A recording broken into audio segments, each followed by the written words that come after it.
Yo, I don't. The internet somehow. No, it's not bad internet. Like it's better than it used to be. But what happened? It just the router just decided to cycle or something for a hot minute there. We're back. We're back. Thanks for your patience. Yo, what's going on with the market? We got some movement here.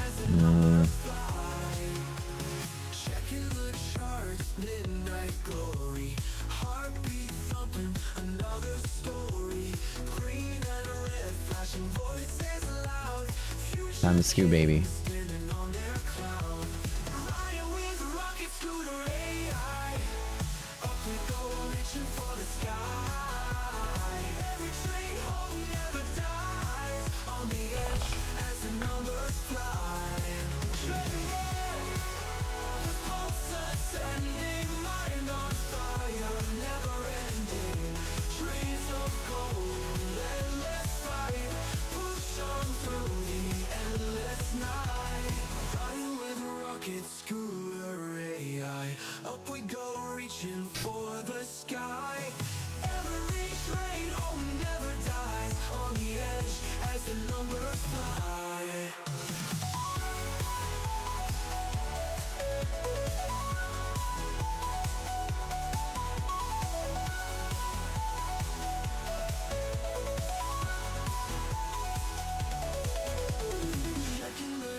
Midnight glory, heartbeat thumping, another story. Green and red, flashing voices loud.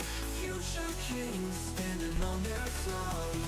Checking the charts with AI. Up we go, reaching for the sky. Trump, Iran's new regime president, much less radicalized the former intelligence predecessors of this, asked for U.S. for a ceasefire.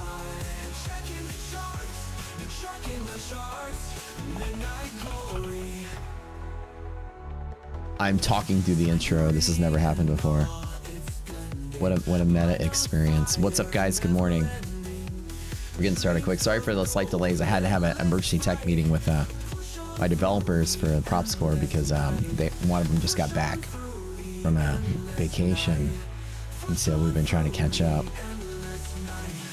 The only time we can do it. Is there a dip I can buy on? Let's double check this. What? 65.34 S&P. Oh, we're like way above hedge pressure. What's up, guys? Welcome to the show. Let me turn my lights on here. Eek. Howdy. There we go. Things feel like normal now. What's up, guys? Wait, message deleted. Wait, what was...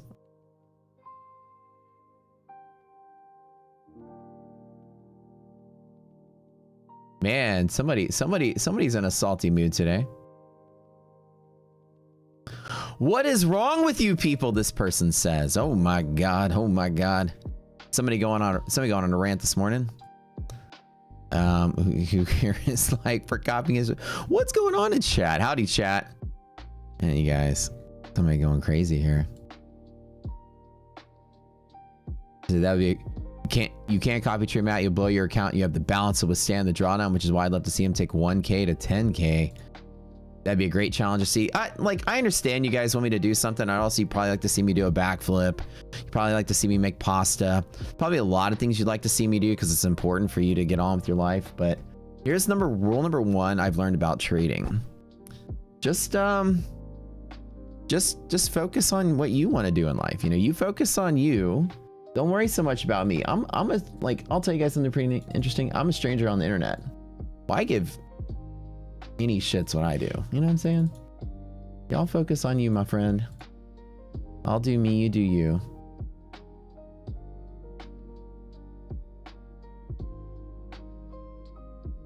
Are we still live? Looks like my browser's frozen up again. Are we good? Can y'all see me? Can I get some yeses in chat if y'all can see me? Are we good?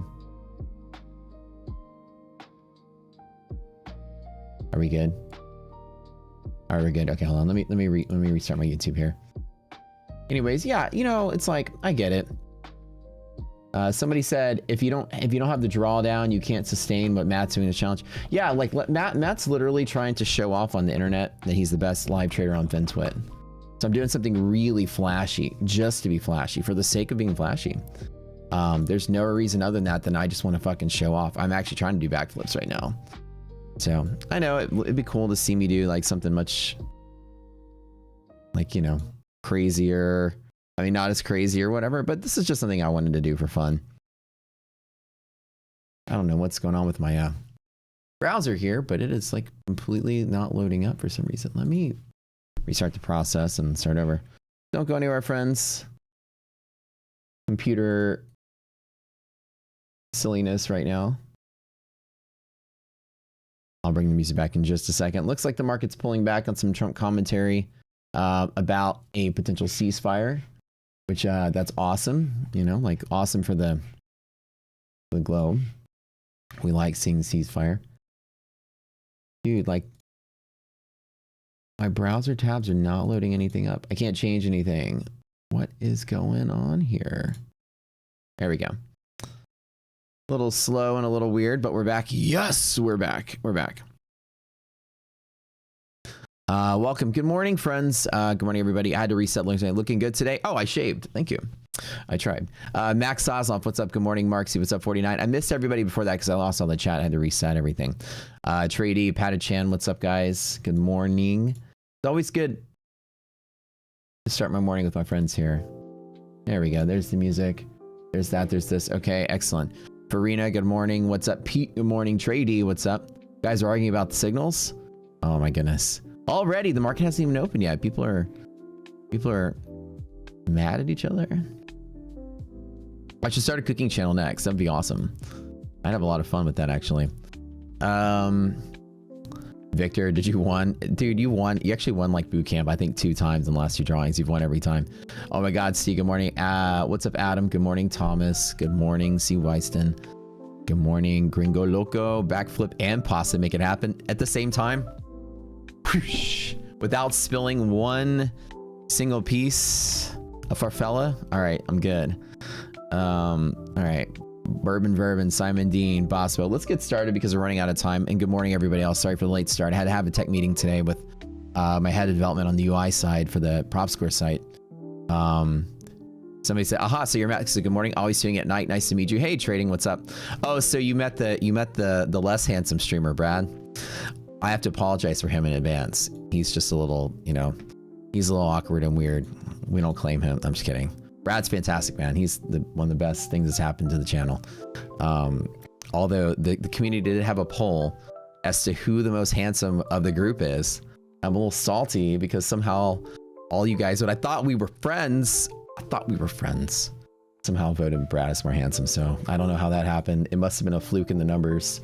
But I'll forgive you all this time. All right, let's get to the charts. I am Matt. Thank you very much for joining in. I am the one doing the 100K to $1 million challenge. We'll start off by showing you guys the broker statement of that. I'm taking a 100K account to $1 million. This is a real live account. To be fully transparent, my account number is on the screen. 1570120. This is a Ninja Trader account. Currently has $253,000 in it because I've made 2 withdrawals. The current P&L on the account is $687,000 since Christmas. So the challenge has been going fairly well. The first start of it in December was a little rocky though. 24037, and I'm teaching you guys something. I'll stick around. It's your first time here. I'll teach y'all a little bit about what we're doing. Hedge pressure. Do I? Okay. Do I? 65.34. We're way above it down here though. Do I? Like I told you guys yesterday, I think that the market's finally reversing, not for the big bull up run, but I think it's reversing for the relax. So basically where we are is in a little static sort of channel. I think that we're probably going to stay. It's possible we stay inside of here, but also, you know, it could retrace to the mid 65.24. I've already drawn the red line. So a couple things I think is going to happen today. Now we've got some, you know, ceasefire kind of news, and people are reacting to that, like selling the news or whatever. Whatever the case may be, just be careful today. It's going to be one of those One of those crazy days. Let me get my little drawing tool here. Where'd it go? I always lose it when I start up my computer here. No. Drawing tool, where did you go? It's all loading up. Let me close the process down. In task on process and open up drawing tool. I know you're here somewhere. My computer completely had a brain fart today. Don't tell me I don't have a drawing tool all day today.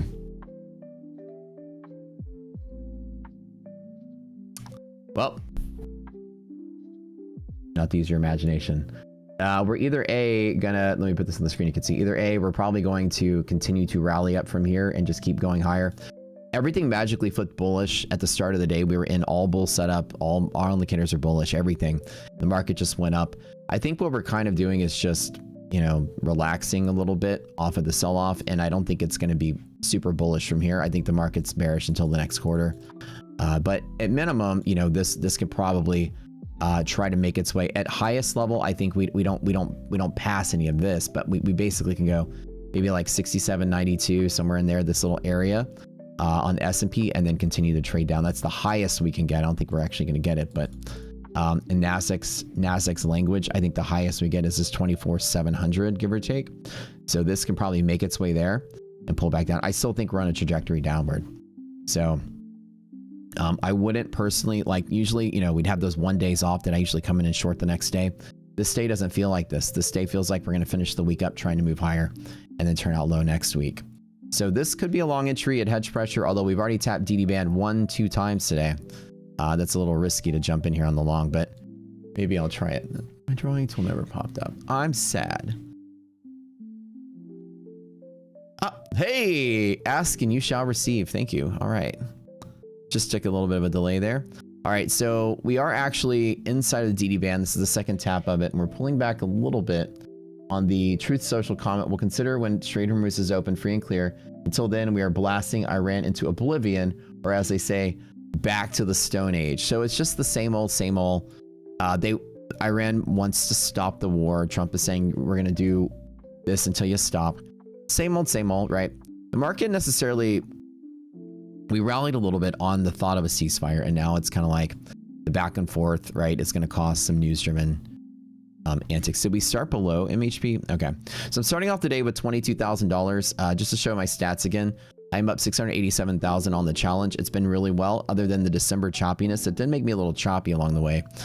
Pretty good. I managed to get my win rate up over the last maybe like 2 or 3 weeks. I haven't really lost that much, and my win rate's gone up to 63. Normally it's 70%. If you guys are sticking around and new to this stream, I typically have a 70% win rate or higher. So it's a little low just because this only goes to December. But we shall get to the million sooner rather than later. Guys, do you think I make it to the million by April 15th, by tax day? What do y'all think? Or do you think I'll blow it up? My April Fool's post today was I blew up the account. And I said to the fucking moon, I got everyone. I got you. I got him. April Fool's. Got him. Although that's my April Fool's joke. Apparently other people have used the same one, but I'm going to claim it. I did it first, whatever. Anyways, welcome to the stream, friends and family. What's your temptation? Wait, I'm missing out on what the context of that is. To take a long, that the market's probably still okay from here. I don't know. I'm kind of nervous, but, and like the cliche is to jump in and keep shorting this, right? But let's just do something. Let's keep something light. I still think we're gonna, for whatever reason, I still think that we're gonna maybe move higher-ish for the day. Now this looks like it wants to sell off, so the whole cliche is celery pop. For whatever reason, was yesterday everything was so strongly bullish. I don't think we're gonna have that. So I'm gonna take a teaser entry at MHP, which is something I normally do, just because we were actually strongly bullish yesterday. And actually, I'll do 4 contracts. Keep it light, and we'll see what happens here. Now again, pressing MHP once and twice. This is kind of not so good. If we hadn't touched MHP, I mean DD band twice, I would be more eager to just jump in and jump in. Somebody said I can't start a cooking channel because they already don't let you cook on here. That's so funny. Good morning, everybody. Good morning. Good morning. Good morning. Said Madeline says I'm female and Brad is pretty hot. Dang. I would agree. As a male, Brad is a handsome fella. I hope when I'm 90 years old, I look just like he does. Oh man, the jabs. No, last time was so funny. Brad was solely trolling me. I'm just kidding. No, whenever I got in there, no, Brad's a very handsome fella if you ever see him. So when I got in stream, I was just making fun. I was like, Brad, suck it. And he goes, oh, Matt's just salty because I get more numbers than him in the evening. I was like, oh my God. That was actually a good burn. That was pretty good. Because Brad's actually, the evening show is getting very big. So we're actually really excited about it. You guys don't know Brad and I live in the same town. We hang out a lot. So that's really crazy. But yeah, those of you guys that have found our channel through Brad's afternoon or evening stream, welcome to the family. We're a whole crew of just buddies that stream. So his stream is fantastic. Neon is our other friend that streams in the afternoon. And we are about to bring on somebody for the evening team. So I'm going through auditions right now for the London show. You guys that are in Europe should be pretty happy about that. So the wick tickler. Oh, that was so funny last night. You know, we're talking about the wick tickler when Brad said that. The wick tickled a little bit. Sir Wick Tickler. But that's been fantastic. Actually, all three of our shows have been getting bigger and bigger and bigger. It's been crazy. We're more than thrilled that you guys have been supporting us the way you have been. Our platform is transparent trading. I show my real trades. You can see the ins, the outs, the account number, the balance, everything. So there's no question as to what we're doing here. Brad is a vampire. I swear when I drove by your area of town, I drove by the baseball field and it looked like you guys are playing baseball in the nighttime and your skin was sparkling like diamonds. So it makes a lot of sense. Figured it out. You know, that does add up. Brad just doesn't age. I can't believe I've seen enough of that movie to know how to quote. So anyways, Twilight reference. All right. So my 4 contracts, Nasdaq long, MHP 2437. MHP is a predictable high volume pivot. Just because I still think that the structure we had yesterday, despite the volatility, actually came in slightly bullish. So I'm going to err to the side of taking a bull possible trade today. And again, I'll just take a small stop if I'm wrong. But whatever liquidity pockets we catch, I'll jump in on them. That's what I'm looking to trade today. All right, friends. Oh my gosh. I get a haircut tomorrow. I haven't had a haircut in like 2 months. I've been so busy. It's been crazy. I've been so busy building prop score and stuff that literally I haven't had a haircut. It's insanely long. Like my hair it's normally clipped and I could like pull it out from the side and like it's like this long. So haircut time tomorrow. I'm gonna come back Thursday looking fresh. Hello, you're Matt. Well, hello, Matt. I'm also Matt. Nice to see you. Brad's the best Asia streamer out there. Oh, hands down, dude. Hands down.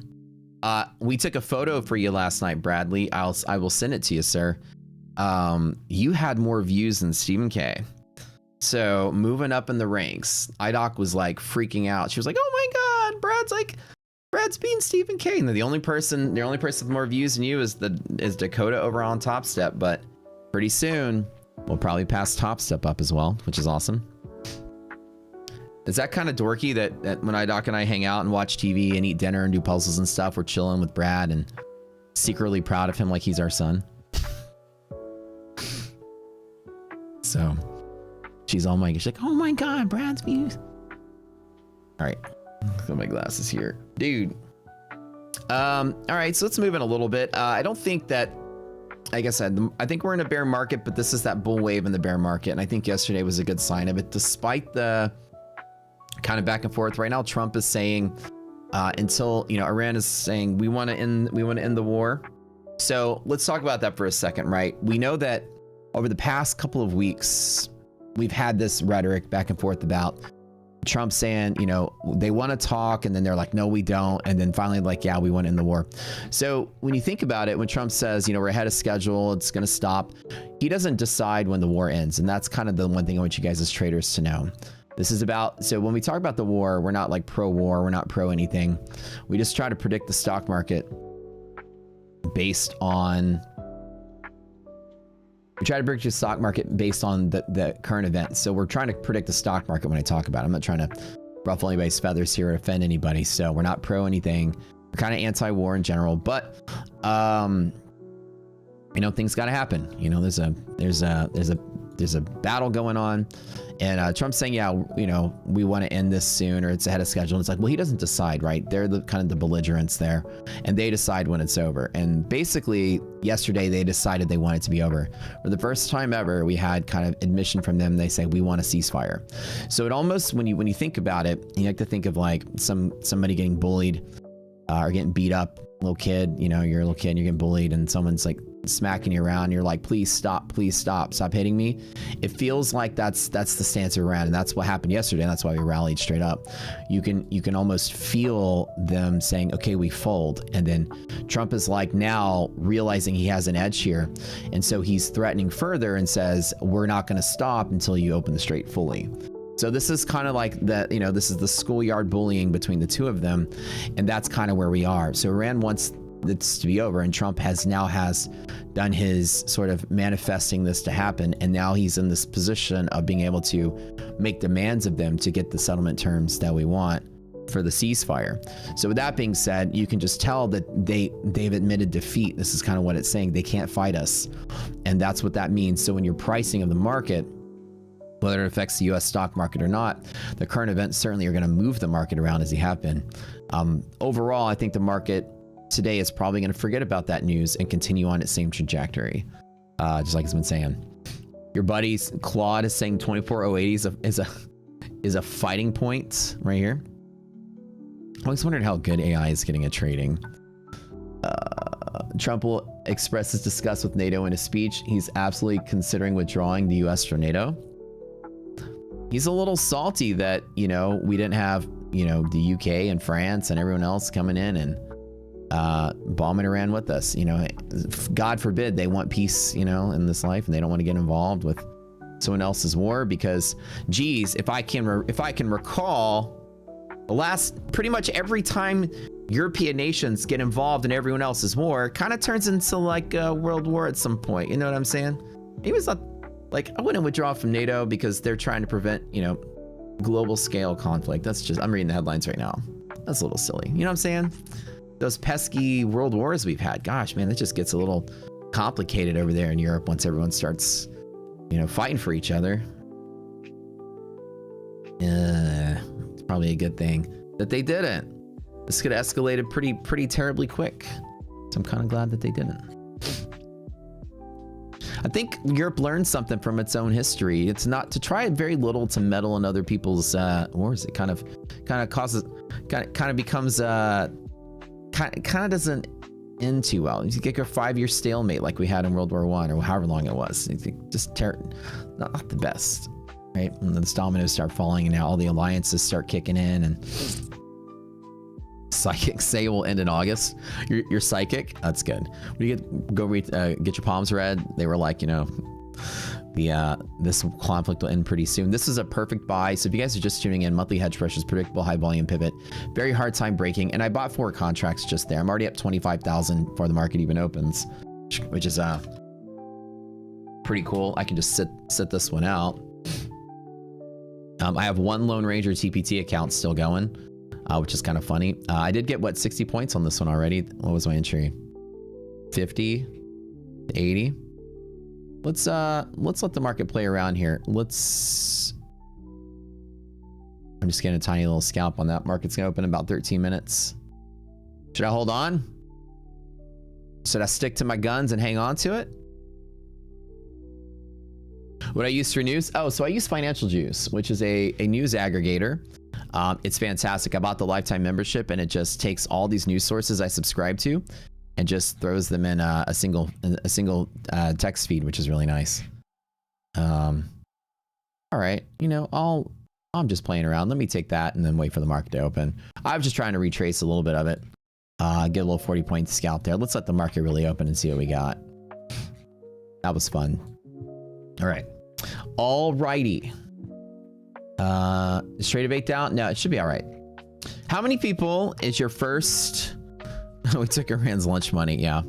How many people it's your first time on my stream? How many people found us through Brad's stream? Y'all hanging out with us for the first time? If y'all need me to do a little introduction, my name is Matt. I am, yeah, type in chat. First time here. I know half of you shitheads will type first time here. Fucking Brad, I knew it. First person to say Brad, I knew it. How many people first time here? Trady, all the mods, first time here. Yeah. I knew it. I knew it. Been here forever. First time here, mate. There we go. Nah, see, I know. Yeah, see, that's what I'm saying. First time seeing you here. What's up, Sonic? I saw your video, by the way. I have to appreciate you sending it over. First time. Welcome. Okay. I'm Matt, the CEO of Rockseer Trading Platform. It's a trading platform you see on the screen. We started this channel in 2016. I've been live trading futures I've been live trading since on YouTube since 2016. I've been trading since 2010. We are the oldest live trading futures stream there ever was. People don't know that fun fact about us. We've been here since the very start. Before futures were even popular, we were live trading futures. I was streaming oil trades way back then when nobody traded futures, when 25 people watched the stream. People were like, futures, what's that? Sounds like what old people do. And so, you know, we grew big as time went by. We built a trading platform. Currently, we're building a prop scoring website. This is going to come out in the middle of April. If you guys are prop traders, let me give you guys a little introduction of something we're building now. We're always building stuff and trying to create cool stuff in the community. So this is basically in beta right now, but we're going to launch in a couple weeks. You'll be able to come through here and see which prop firm is ranked the best based on math metrics. So an example is, if I were to go here and show you guys one of the math models, the minimum expected first payout, and you want to rank all the firms based on the payout you get, based on what you pay in, based on the difficulty, failure rate, time and market, all of that. And there's a single score that it gives you. As an example, I can say which prop firm is the best for end of the day drawdowns. You say my funded futures is the best, take profit is next, funded next is best, lucid is best, as we would expect, right? This is kind of what it looks like. And so with this scoring tool, you'll be able to come through here and change your own parameters. And when you change your own parameters, the scores will change because it's based on your own trading stats. Oh, I have a 20% win rate. What's the better account to trade? And you would see, aha, at 20% win rate, Apex becomes slightly better. Well, why is that? Well, because it's a cheap cost to fail, and I fail a lot. But what if I pass a lot and I'm a very good trader? Well, Apex is garbage. It doesn't matter if it's cheap to fail, the ROI is really bad. So you see how kind of like brilliant of a thought I had one night, which was traders, it depends on how you trade, which prop firm is right for you. And that does make sense, right? Because when Apex 90% off, we don't support Apex here, but as an example, when it's like 90% off, those accounts are like 15 bucks. You're not going to make anything, and the chance of you getting a payout is very low because they're going to probably deny you. So it's a really like shit company. But the worse trader you are, the higher it ranks. And so because the cost of failure is very low, it's only $15 every time you lose, and my funded futures is slightly more expensive to fail. So the whole balancing act is to allow you to do that kind of stuff and type in your own trading parameters. Say that it takes me 5 evals before I pass one, and then 5 fundeds before I get a payout, and I trade at a 40% win rate and a 2-to-1 R to R ratio. Which prop firm is best for me? And there you go. And the scores are there, and there's going to be AI. It tells you what all this stuff is, but essentially it's based on 5 parameters: the simplicity of the account, the return on investment that you get, the drawdown per price, the price per time and market, and the overall review score. And the overall score itself is based on everything but reviews. So reviews don't actually factor into the score. It's non-subjective. So anyways, this is our newest, coolest project. We've been working really hard on this for about 6 months now, and it launches in 2 weeks. And it's a free service, by the way, for you guys. So dang, Matt, you're old. Bro,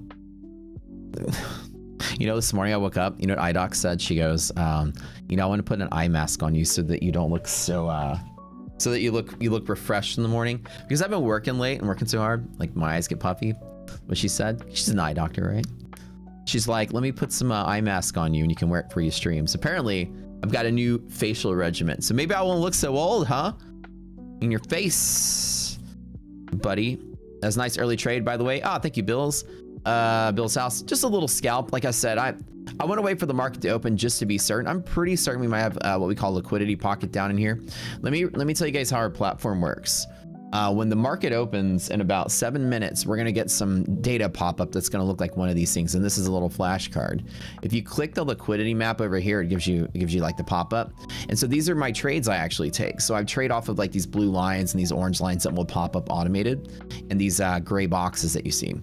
Up here is my position sizing. So based on all the confluences that I have, this tells me what my position size is.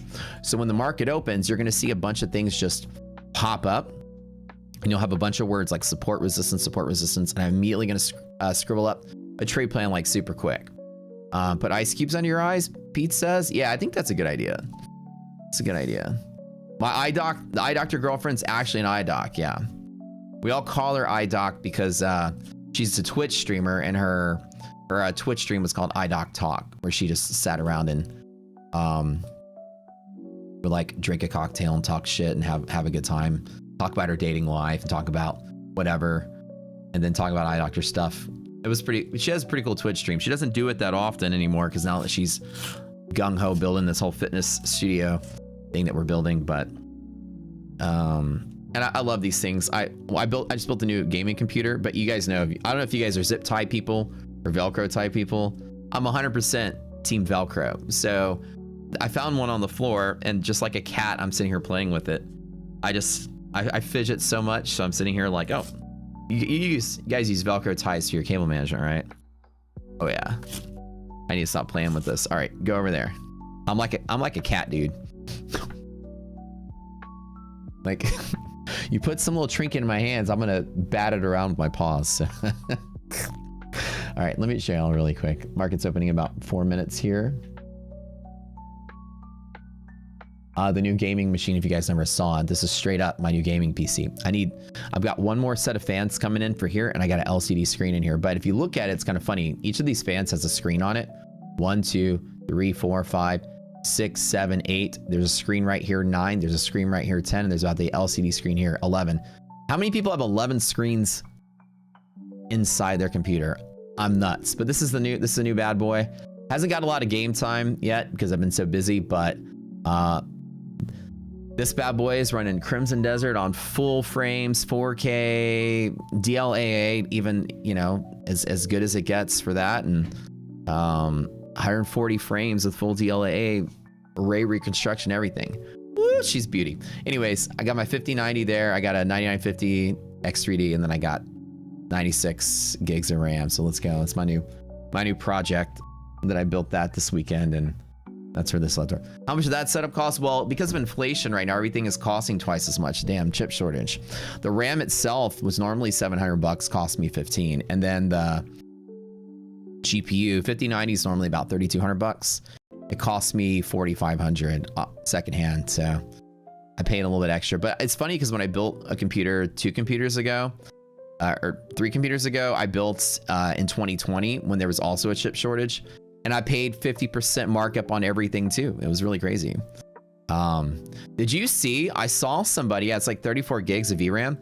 I saw a video online where somebody took a 4090 or 40, maybe 4070, but they took it apart and they melted the solder on all the VRAM chips, and they installed aftermarket VRAM, and they ended up getting like 60 gigs of VRAM for an AI card, like just some modder.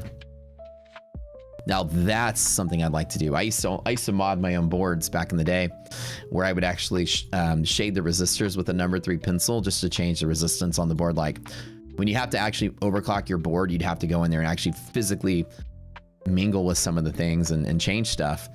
And that reminds me of back in the days. Maybe I should go to my own RAM chips.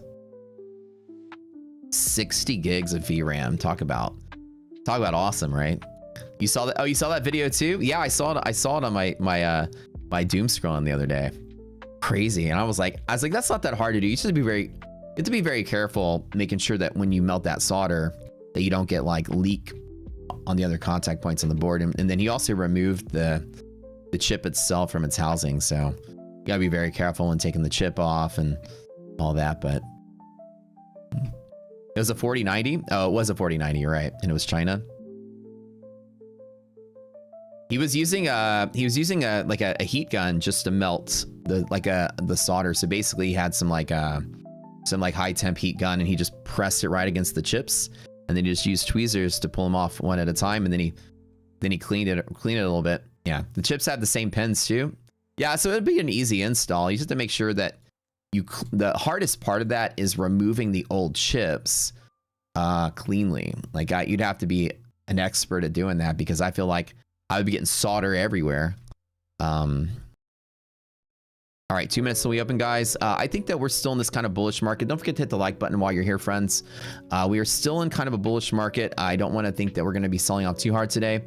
My mind is not, we're still in a bearish market overall, but a bullish wave up in the bear market. I think we've got 2 or 3 days of still trying to fight this. It is the middle of the week. We do have news coming out on Fridays, the non-farms, and I think nothing else big anymore this week. I think kind of a light week. So we'll just be trading on structure, which would be pretty nice. Today, the S&P Global and ISM manufacturing numbers come out in half an hour. It's the only real big event, and it's going to be kind of a mild, I think, response.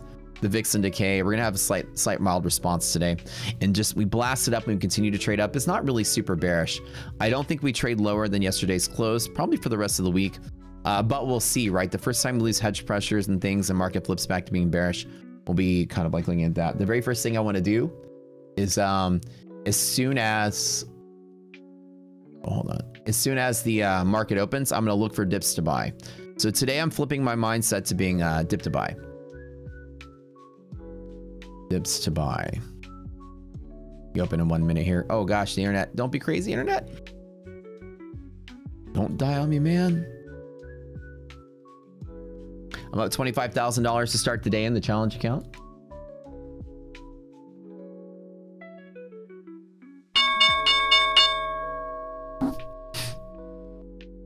Let's take a look at things.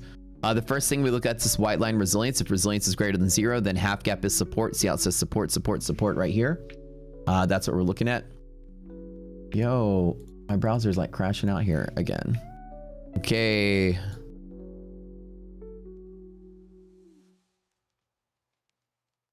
What's the VIX? What's the VIX containing midpoint for the month? It is going. Good question. We teach this in the boot camp. Those of you first timers, there may be some terms here that you don't understand that we use. We have a whole bunch of different things we look at that maybe you're used to. If you're first time here, just feel free to ask. My internet is like completely crapping out right now. 2262 for April 2026. 22.62. So positive resiliences, which is good, which means half gap and open support. We're there. I like it. So liquidity map should show up in any moment here. And as soon as they pop up, I might be able to fire some trades off here.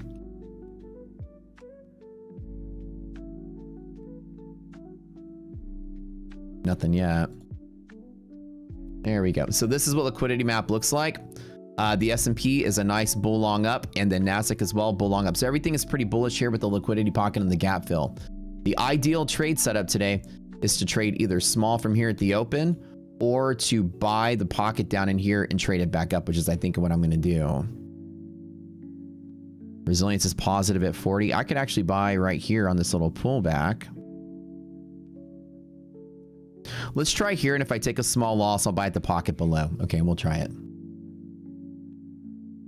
All right, we can bet on the move to upper DD band. It looks pretty solid here. Now again, if this is a sacrifice, if this is wrong, it's wrong small, then I buy at the bottom and trade big. So when I look at the liquidity map, here's how this works, okay? Any orange pivot is a pivot off of it from the direction you're trading from. So this is bullish from here to there. If we fail, it's really small. This is also support and this is also support. So it looks like the trade is running one more time, which is good. Again, the same thing as earlier. See how it says support, support. So all of this is a cluster of support here, just to trade up to the upper band. And God, my freaking browser tab's crashing again a second time. Again, just scalping that up. That was pretty good for another 60 points.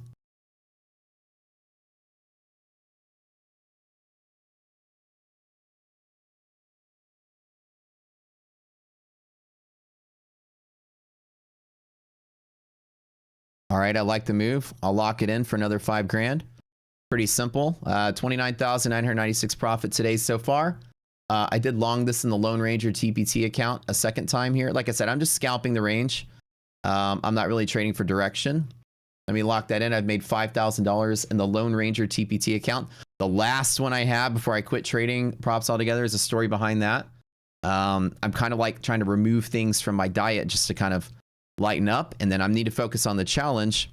So I'm not really going to be trading much props anymore, even though I'm a big proponent of the prop industry and I'm a big figure in the prop industry. Personally, I only traded 1 prop at a time just to go live. UVXY at MHP, thank you, Simon Dean. I had to reboot all my shit here for a moment here. All right, yeah. So be very careful, guys. As Simon Dean is pointing out, with VIX being bullish on liquidity map, means that volatility can start to enhance very quickly. That's why I was cutting out of this pretty quick. I wasn't convinced this was rally. I was convinced more like this was volatility. So anytime VIX is going up, I usually trade smaller, trim down. With that being said, this is good. Like, my prediction was good that we would be going up. This is the trade. That's it. That's it, here to here. I got out a little early, but that's the trade. That's it. So I'm gonna chill on this and see what happens next. I'm not shorting or fading this. DD ratio 93%. It's very bullish today. Hell yeah, baby. Can't sign into Tradeovate. I swapped my RAM. Maybe I'm having issues. I did swap my RAM out, and the new kit's still coming in the mail right now. That's a perfect trade from pivot to pivot, you guys. We freaking nailed it. All right, let's look at monthly maps just to double check what the bigger, greater market looks like. Chat, are we good? Are we good, chat? We're good, right? Y'all can see me. Y'all can hear me. So far, you haven't heard too many things that I already hear elsewhere. However, you explain things a little better than some others, some not at all. Don't go getting a big head on you. Wait, I'm missing something. What am I talking about? What are you talking about? Oh yeah, we're way down here for monthly maps. We good? Okay. So what we do here that's different than anyone else is we have gamma exposure tools that we created this kind of almost entire school of thought here. Gamma exposure is kind of a hot thing now. We're one of the early pioneers of this, and we created one of the first gamma exposure tools there ever was. And so for retail, and the only one currently in existence that does dealer only options. So we have completely created an algorithm that can rip dealer options out of the whole order feed. We have a whole series of computers that do this. What's important about dealer options? You may not have ever heard this thing before. You may not care about options, which is totally fine. But do you see this orange pivot that, since I've been on the stream, was worth about $7,000, $8,000 for me?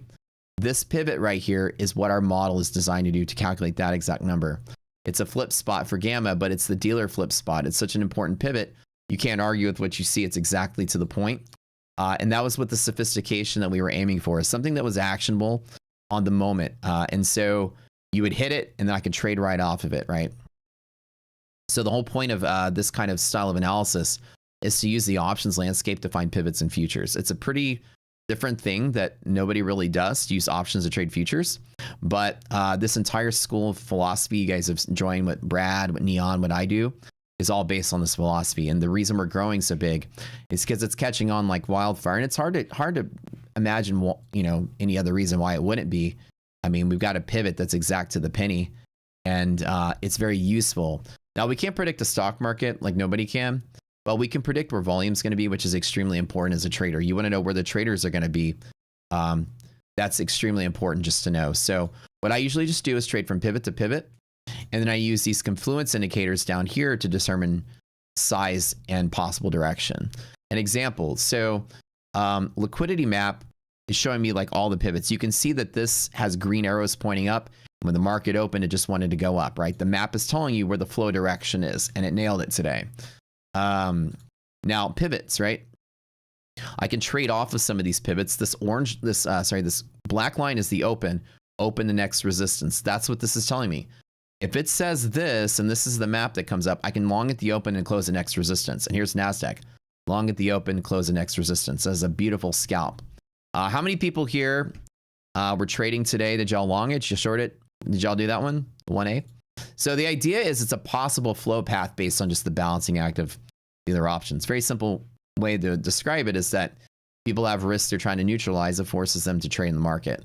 So we can actually mathematically calculate where that trading's going to be. That's it. With a high probability, right? Brother Reese, what's up, man? Member for 10 months. So anybody new, you've been here for over a year. Restart your streak after 6 months.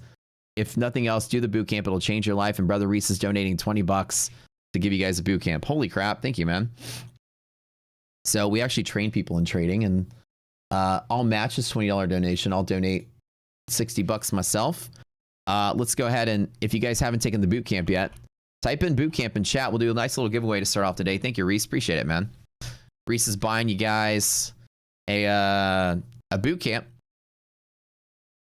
and I'll buy you 3 of them. So if you haven't taken our boot camp just to learn all this, it's now going to be free for you guys. So thank you, man. Appreciate it. Good trade so far. Thank you. Thank you. I'm up 30K for the day, which means I'm past the $700,000 mark on the 100K to million challenge. Pretty good. Currently, and normally what I do is I can get in on the long to keep going. I don't like to press my luck beyond these bands. Only 4% of days break the bands to keep going. And when it does, I usually just let it. I don't usually like to trade up here. I think I've done enough today to really kind of be okay.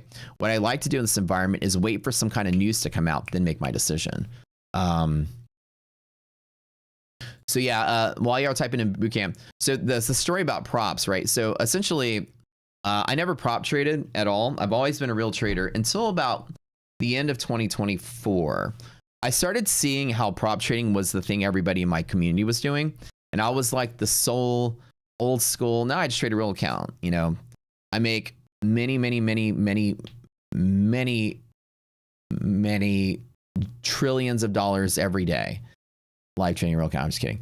I do very well as a trader. If you guys need a number in your head, I make at least $1 million a quarter, at least day trading, sometimes 5. It just depends. So I do really well as a day trader. And you can see it. You were on my screen. Now this is a bad quarter. I'm only up 700,000. So the normal, path of a trader is to learn trading and then be on their own, right? And the props are just something I never needed, so I never really did it, but everyone else was doing it.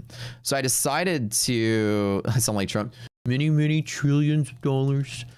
So the point was like, I wanted to get into props to learn it because you guys do it, and I want to be able to teach it and figure out how the system works and help you guys beat it. So for a year, I just traded props for like a year, and then I'm over it. So now I'm kind of done with it. But I decided, I was like, let me go live in every major firm just to show how the live program works, what it takes to get there, how much you do. And when I did props, I made about $1 million total from props, and I paid in about maybe 200K total.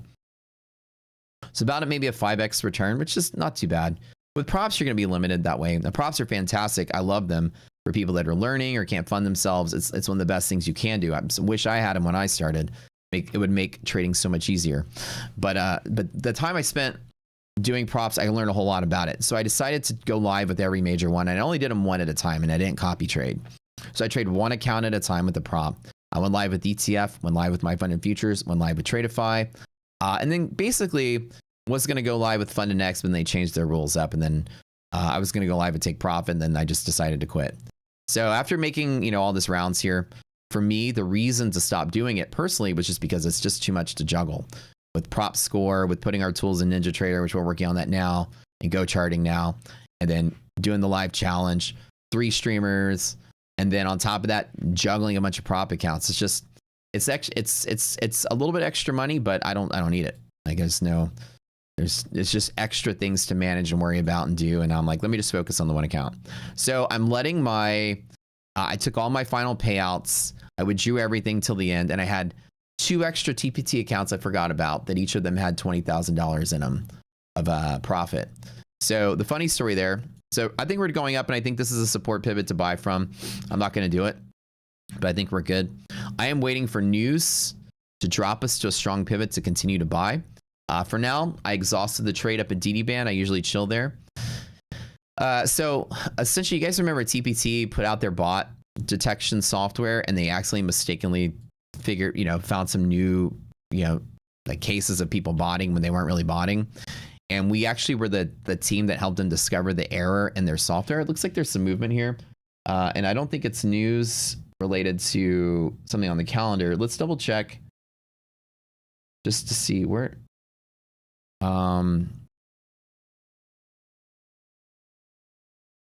What's going on here? So they're back and forth about what's going to happen with the straight. Okay. Again, BS sort of back and forth news. Okay. Now again, I think I've exhausted the trading up here. One could buy here with a small trade, but I'm gonna avoid it for now because resilience is now close to 0.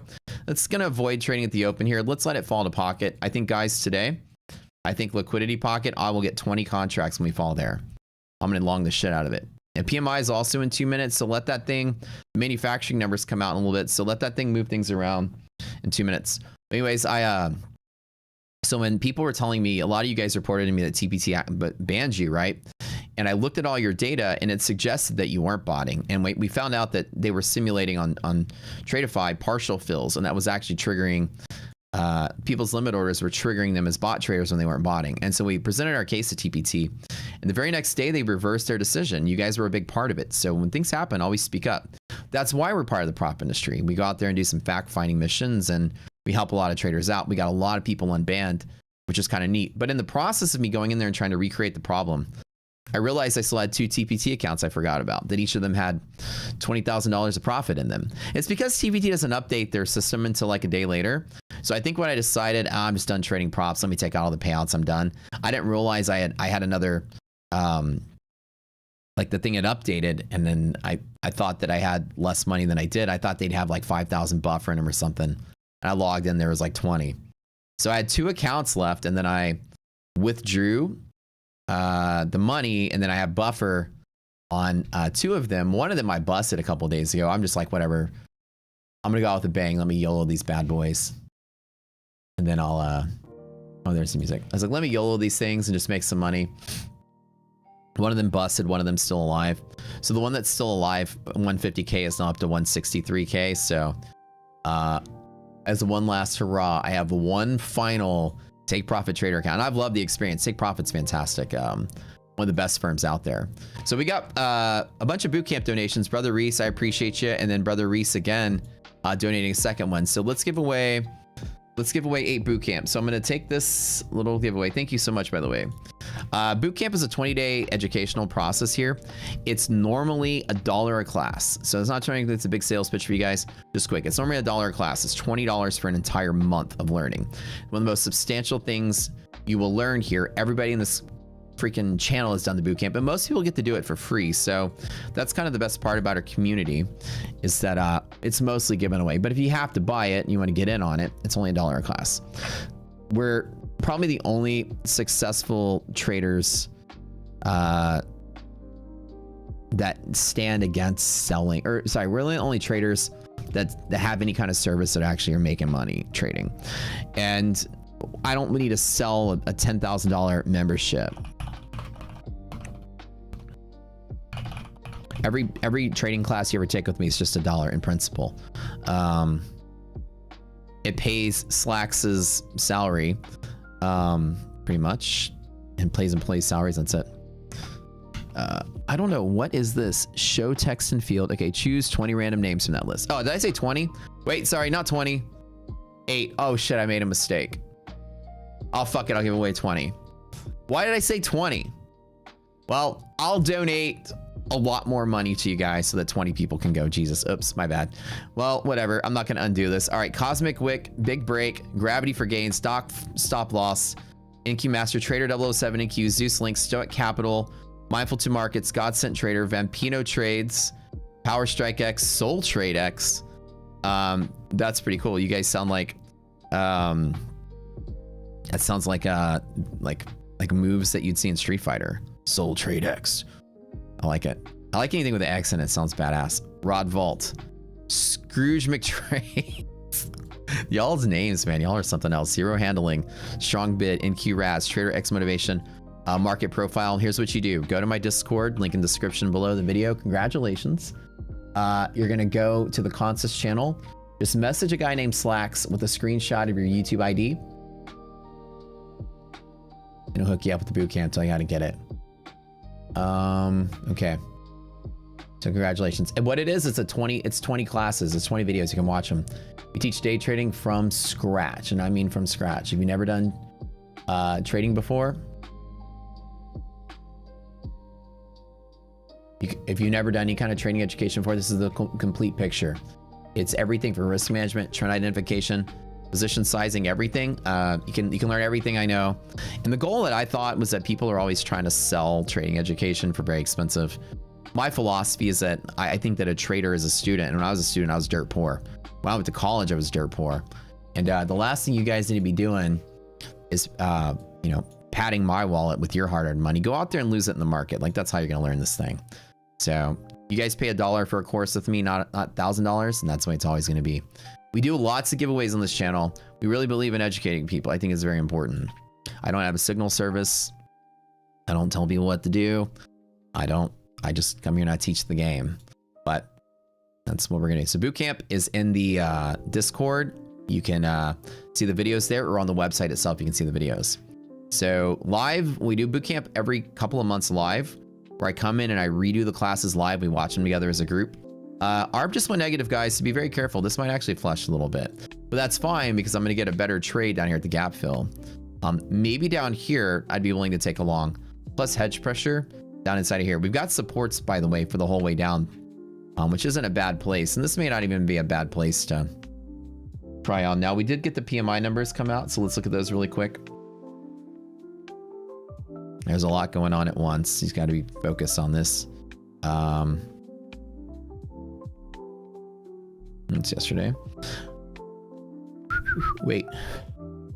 No. No. I'm wrong. No. That's a turn of the hour. I was off on this. I thought it was at 45.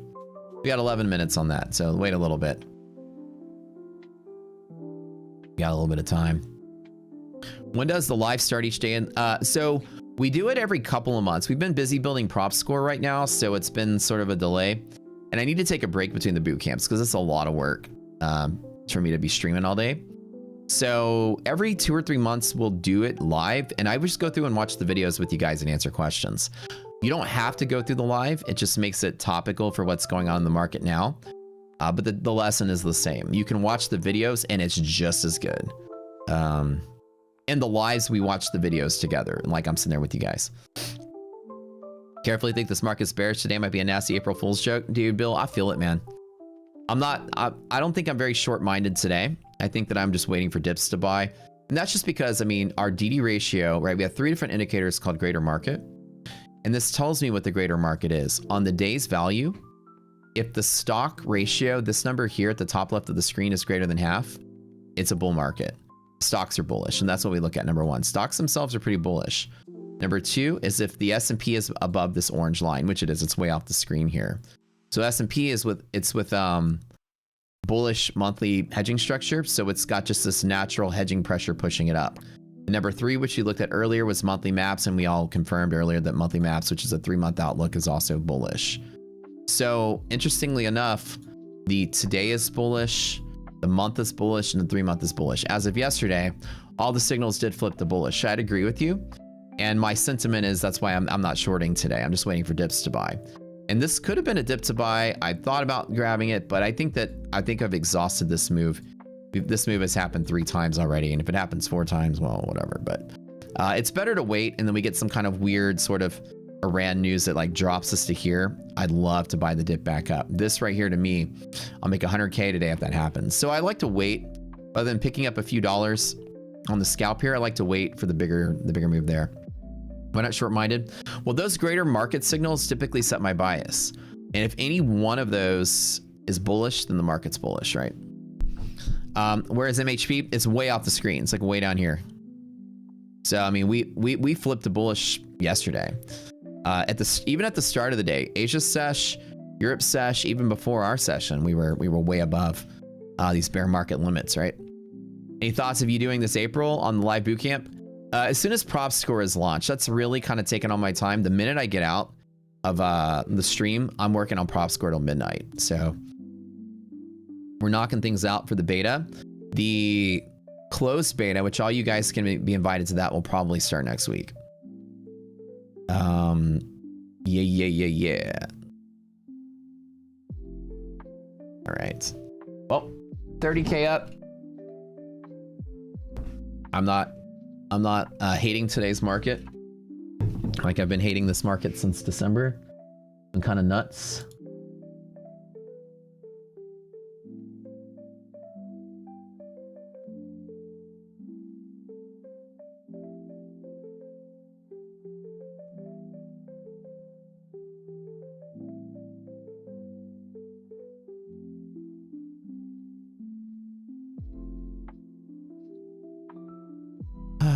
Yeah, see, I don't think the short setup is hot today. If there is a short target and you are bearish, this is the only target you got.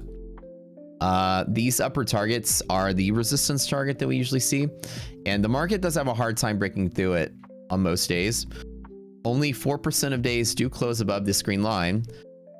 And this is an exploit of CME span. So it's a program that CME Group sets margin requirements for. We kind of reverse engineered and hacked this thing to figure out some pivots from it. It's kind of nice. So I long to that pivot usually and cut out. All right. What should I recommend? A 25K Pro Lucid or a 25K Flex Lucid? Oh, I love that question because I have a website that can help you answer that question. Let's see.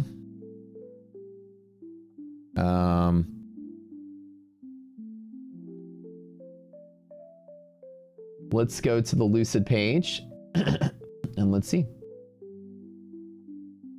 I don't think the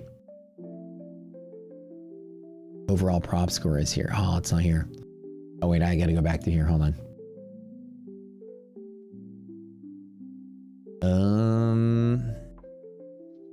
Oh, that's coming in the next patch.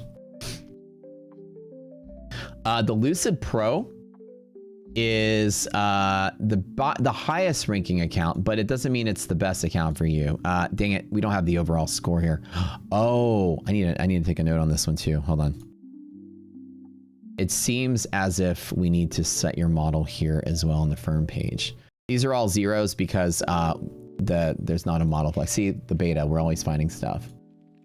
Put this in the beta real quick. Hold on. Fine. Need model selection on firm page, accounts page. Oh yeah. So this is selecting a model we haven't input the data in for. So unfortunately, I don't have all the data there, but let's go to the main page. Everyone seems to say Flex is better, Flex is better, Flex is better. I trust the community, Flex is better. That's why we built this site though, to answer those questions. If we look at the overall firm, here, I gotta save here and payout accounts. All the Lucid accounts are ranked pretty high. So the Lucid Flex is like of all the big prop firms, I mean, it's in the top 5, so it's actually not bad. We haven't input all our data. This is just beta for now, but this seems to be what people like, I think, more than anything. Can't wait to take the course. Hopefully you'll like it. So the thing about trading courses, I'll tell you, most people focus on like the teach trading courses are like, they're going to be drawing on the chart. I feel like every trading course out there, it requires you to like draw on a piece of paper. They'll be like, okay guys, here's the trading course. So number 1, you look for this candle, then you look for the liquidity sweep, and then the stop sweep, and then you look for the breakout candle, then you look for the gap, and then when you find the gap, you take the long. You guys follow my drawings? Feels like that, right? Feels like you're in an art class and you're 8 years old, right? It's not trading. Drawing and candles is not trading, this is charting. Charting is not trading. Charting is just drawing like you're in kindergarten. Trading is trading exists over here. As a matter of fact, you don't even need charts to trade. Trading is all about position size, risk management, money management, all that. Trading is about how you bet around it. Most trading courses you find out there are charting courses. And so it's not really, I mean, it's part of it. Charting is maybe like 10% of trading. Like charting just helps you with 2 things: where to get in, where to get out. That's it. It's about 10% of your importance of your decision is where to get in and get out. You could randomly get in and get out and make money. About like the majority of what your trading education needs to be is like where you get in and out, maybe 10%, right? I would say that about like 70% importance is all about position size and scaling and validation, which is like where you get how big you get in, how you scale in and out, and when you get out. Like the principles you have of like where to stop, not where to get in and take profit. And that's a tiny piece of it, but this is like the bigger portion of it. And then the other 20% is market avoidance, like how to not trade at all. Like right now I'm avoiding the market. So the most important part of trading is actually avoiding the market, how to scale positions, right?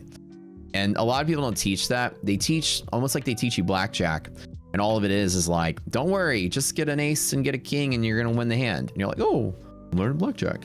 You're not really learning blackjack, because blackjack is about how you bet around the hand that's given to you, right? If you're reading a book about blackjack just telling you the odds of the cards, well, you can learn that in a single page. How to bet when the odds are a certain way is the art form of the poker player or the blackjack player, right? How you bet. And so our boot camp is about how you bet, betting size, market avoidance, why I got in 4 earlier instead of 20, things like that. And we teach you guys those principles. They're very important things to learn and take with you. The right proper size to trade in a prop account. You have a 50K account, how big should you trade? We give you all kind of equations and stuff to help you do that. It's all physical math based. It's not like look at the chart, do this thing sort of thing. Risk interval was a major turning point in risk management. It really, really, really was, right, Saya Baker? That was one of the first things that ever was something I created that was insanely profitable for me.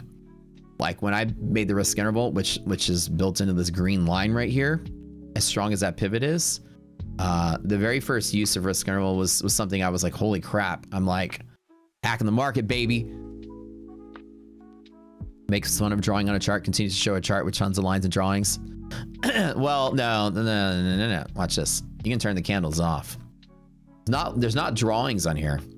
Lines are just lines. And these are math. This is levels, right? So drawing on a chart is like, people are like, here's what the candles look like. Go ahead. It's predicting the future. It's going to go down or whatever. It's this kind of thing. And let's draw some patterns and draw some shapes and draw some stuff on it. There's no drawing whatsoever. As a matter of fact, I can turn off the chart entirely. I can just look at the number right there and make all my decisions. I don't need anything else. I need to know where traders are sort of stationed, and that's all that I need. So this saying support is why it's supporting right here. It says support. So any one of these pivots are potential long opportunity. Yeah. I know you're kidding. But the joke aside is that he's just is one of our friends telling us. But the idea is that when I talk about drawing, it's more like the kind of the importance people place on the candles themselves as being like the most important thing you should be learning. And I think that that's what unprofitable people teach, because I'll tell you, no matter what you do when it comes to looking at charts, it's going to be more 50-50 than anything. It's more like all the patterns, something more of a coin flip. All right, so our data came out a little bit ago. Let's take a look. Oh, let me refresh the page here. I think all my stuff froze up. Let me see, maybe Financial Juice has. ISO numbers came in. 52.7 on a 52.3 estimate. Slightly beats estimate. The new orders actually came down a little bit. That has a little bit to do, I think, with the higher inflation. You'll have fewer orders maybe. But also just economic slowdown in general. Economic employment index is slightly lower. And that, again, that's a manufacturing sector. And this is a forecast of non-farms which come out Friday. So non-farms are probably gonna be pretty bad, which I think we might rally until non-farms, and Friday might be where we sell off if we continue to sell. Other than that, it's not bearish news, everybody. It's pretty decent. Good stuff. Good stuff. With your accuracy and success, why not trade across 20 accounts? You're serious, not a smartass? Yeah, Shannon, great question. You mean 20 prop accounts? And if you're asking why I don't trade across 20 prop accounts, so a prop account, if I make $1 million, right, in a prop account, a couple things happen. Normally it costs me about 200K worth of evals just to get there, right? So you have a cost to get your return. Nobody just makes money in props with a $5 investment. For my $1 million that I made this last year, I put in probably 200K total. So that's already a hit. Of the 800,000 that I netted, right? So I made $1 million gain, and I 800K that I netted, I'm taxed on 800K because I can write off 200 of that. So, and then I'm at 37% tax bracket. Let's round up to 40. So now I lost 320,000 of this. Now I'm down to 480. Right, you see what I'm saying? Like my take home is like half, right? I wouldn't trade props to begin with. If I'm trading this, it's just 60-40 rule. I mean, I make so much more money for a moment of my time. That's the whole reason to not really need props once you're pretty successful in trading. The taxes and props are tax like income. So it's you get your money on a 1099. I got a freaking stack of 1099s right over here, just sitting here because I just haven't filed them yet. But it's considered additional income. So it's taxed almost like it's short-term capital gains, which also is taxed on top of your income. Futures are taxed at 60-40 rule. So only 40% of your gains are taxed at capital gains tax short-term, which is the same as your income rate, your whatever bracket you're in. And then 60% is long-term, which is a fixed 15%. So no reason to want to double down with props and do the same work for a lot less money. That's to answer that question, but it's a great question. Why not scale it across 20 accounts? Is another thing is that with props, there's a risk that you don't even make all of that. There's a risk that they deny the payout. There's a risk that they cut you off, right? So there's no reason to, like when you're comparing the two, this is obviously like superior, right? Yes, sir. Guys, I'm feeling happy today. Y'all want to hear some jams? Y'all want to hear the? I'll let you guys vote. Do y'all want to hear the chill music, or do y'all want to hear the jams? You want some rock scooter jams? Market's closing early Friday at 8:15 due to holiday. Oh, wait, it is Good Friday, isn't it? I forgot. It's Good Friday. You're right. When do we have? Chill, jams, chill, jams, chill. Oh my god, you guys are so polarized. Can't make a decision.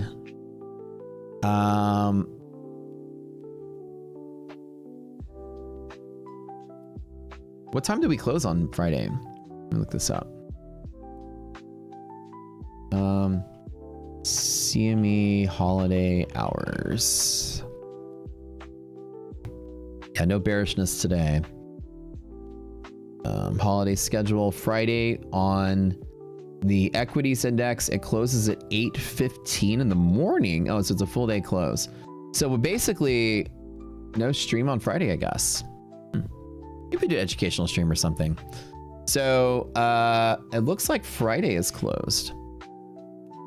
So for the energy market closes Thursday night.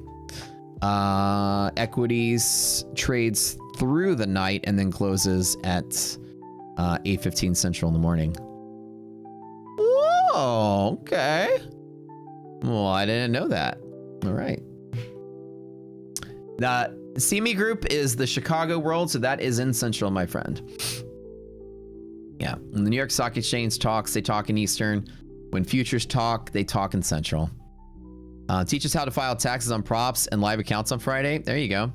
So as a prop trader, I'll tell you something now. As a prop trader, you better be writing off every single thing that you do, because let me tell you something. You get a 1099 from a prop that says, like, here's how much you made. Like, let me just grab one as an example. Here's just a random one. Oh, this is one from Ninja Trader. Okay.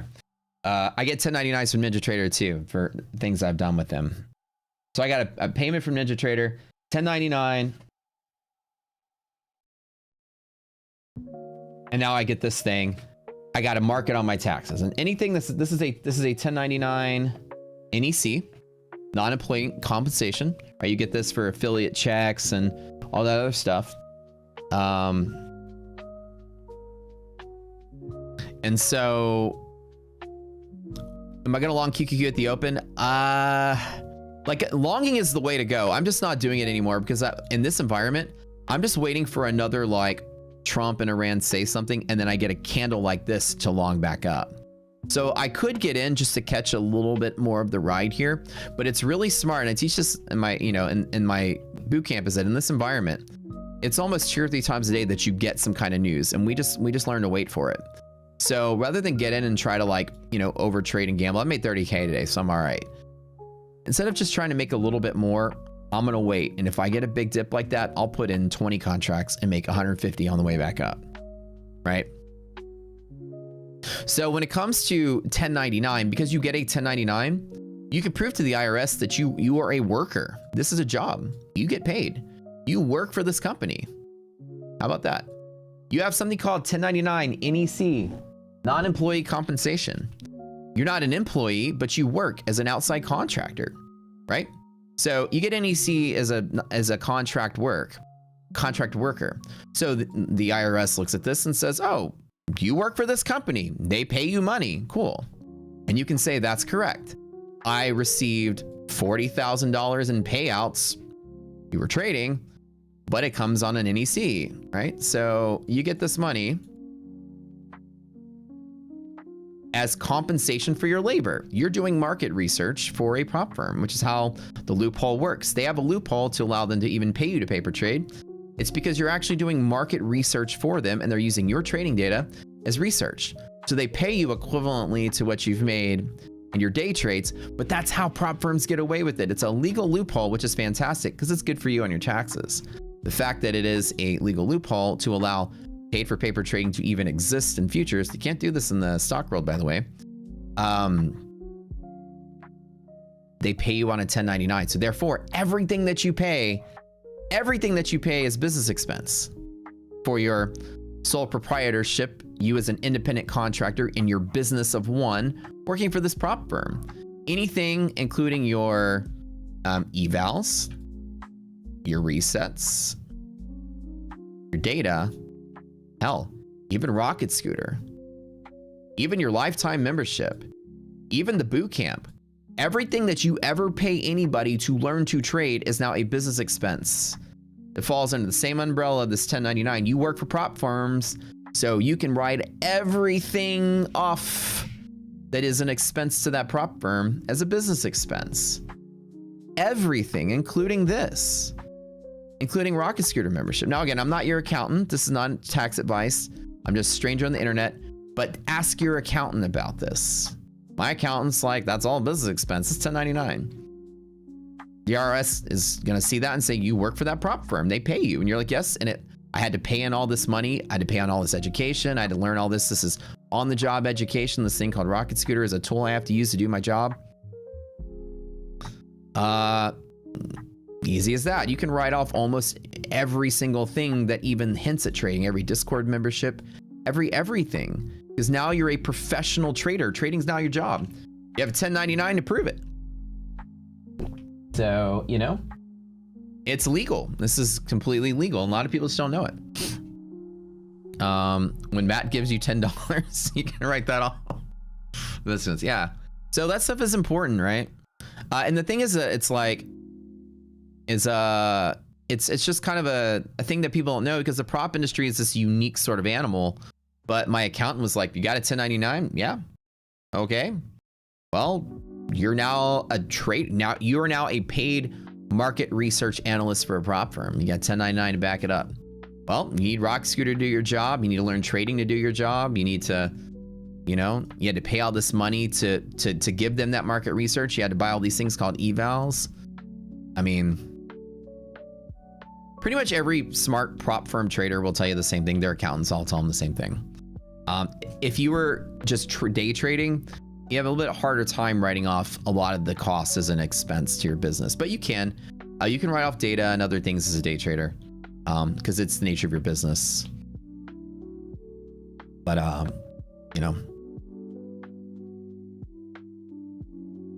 but as a prop trader, it makes pretty much everything. I mean, how many people here do their taxes the same way? Just curious. All you folks here. You need to pay out in order to claim losses. Yeah. Does anybody else write off all their shit? Just curious. Taxes, what's that? You write off everything? Yep. Write off all that stuff last year? Yep. Y'all did? Yeah, all y'all did. Smart.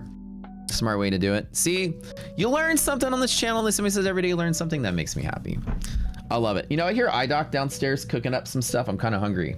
I feel like I'm gonna get breakfast soon. But in the meantime, I know she's gonna be mad at me because somebody's snacking, but bro, look at this. I got these ghost pepper chips. Oh my God, they're so good. All right.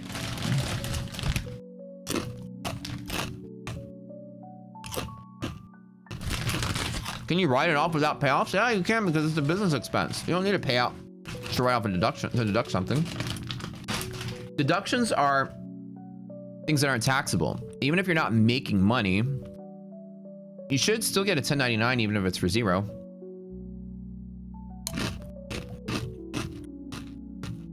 It's the cost of doing business. It's like a business expense. These are like so spicy.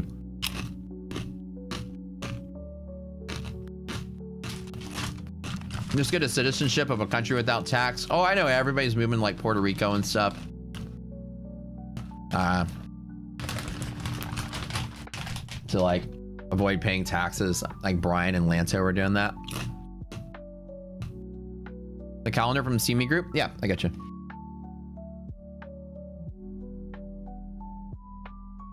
Here you go. And the way that you read this is that every single exchange has its own rules. These used to be different buildings, right?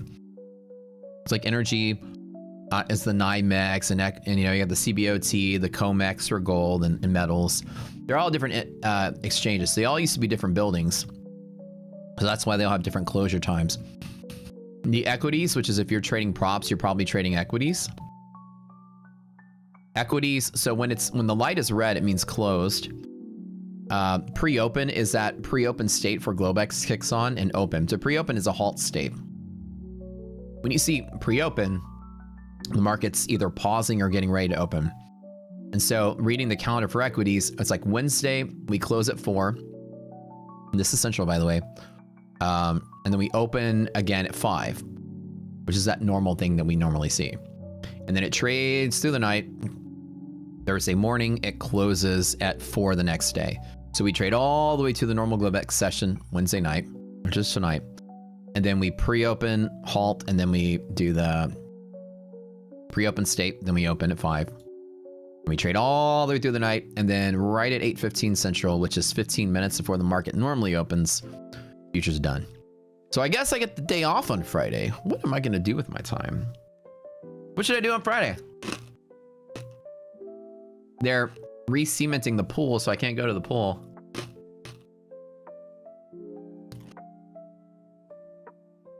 I'm gonna be bored. It's gotta be spicy. Oh, ooh, it's spicy. It's like that dry heat too. You know, the dry heat that you get from cayenne.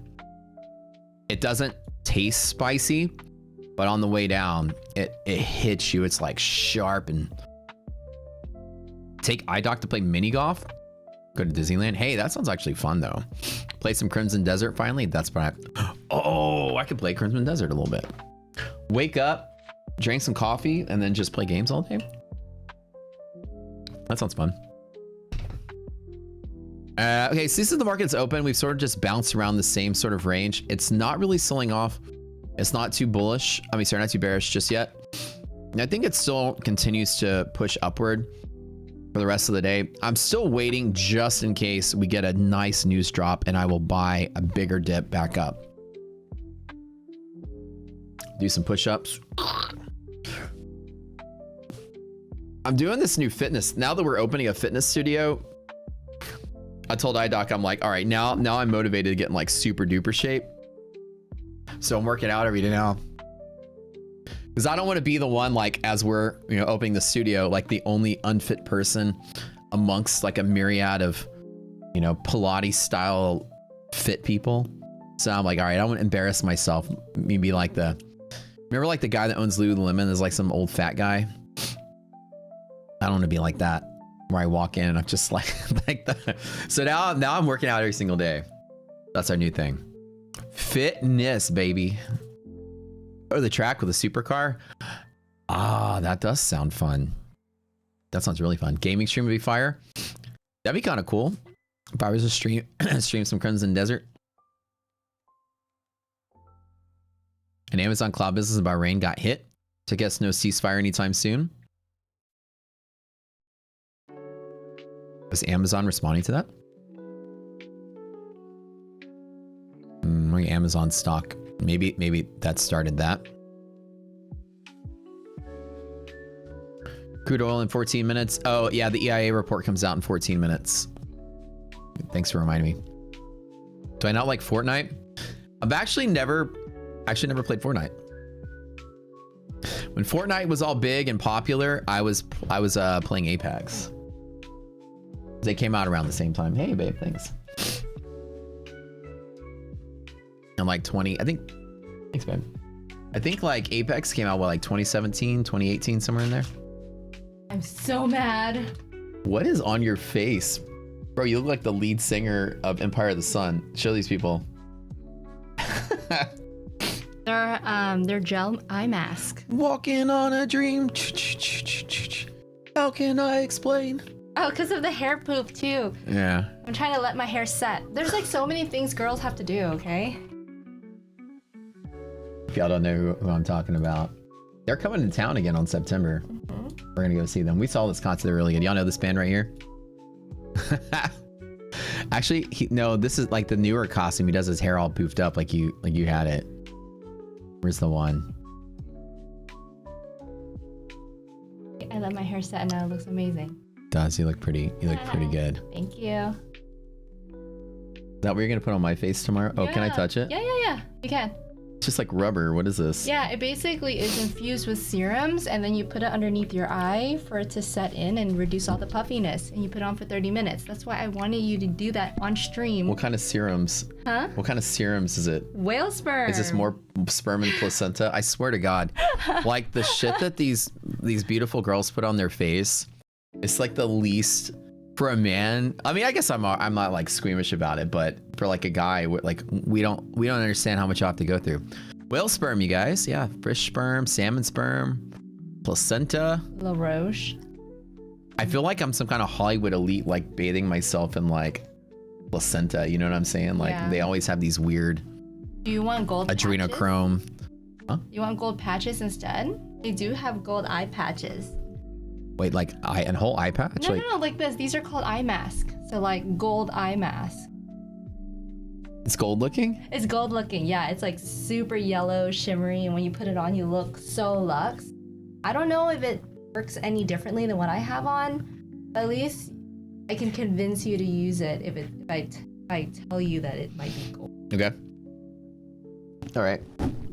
Wait, so I put on the gold. Would you guys still stick around and watch me if I had a gold face mask on? It's clear. But this is yellow. Am I gonna look like my skin? Am I gonna look like Tom Cruise from Eyes Wide Shut with like this mask on, you know, like people chanting behind me? Oh. Go gold? All right. Well, should I wear a cape with a hood to go with it or what? You want to. Whatever you need to do. I look like I just got out like a billionaire orgy, you know, like the face mask and everything. Whatever you need to do for me to get these things on your eyes. It will change your life. Triple dog. I got triple dog dared. I gotta do it now. Why did you triple dog dare? You calling me Yella? Who you calling chicken? I can fix your face. Speaking of who you calling chicken, we can't miss Back to the Future this weekend. Let's see your hair stuck in it. It's on Sunday. We have Bob Moses on Saturday. Oh yeah, we're going to see Bob Moses on Saturday. And then we're going to go see Back to the Future, the musical, on Sunday. What a concert for an old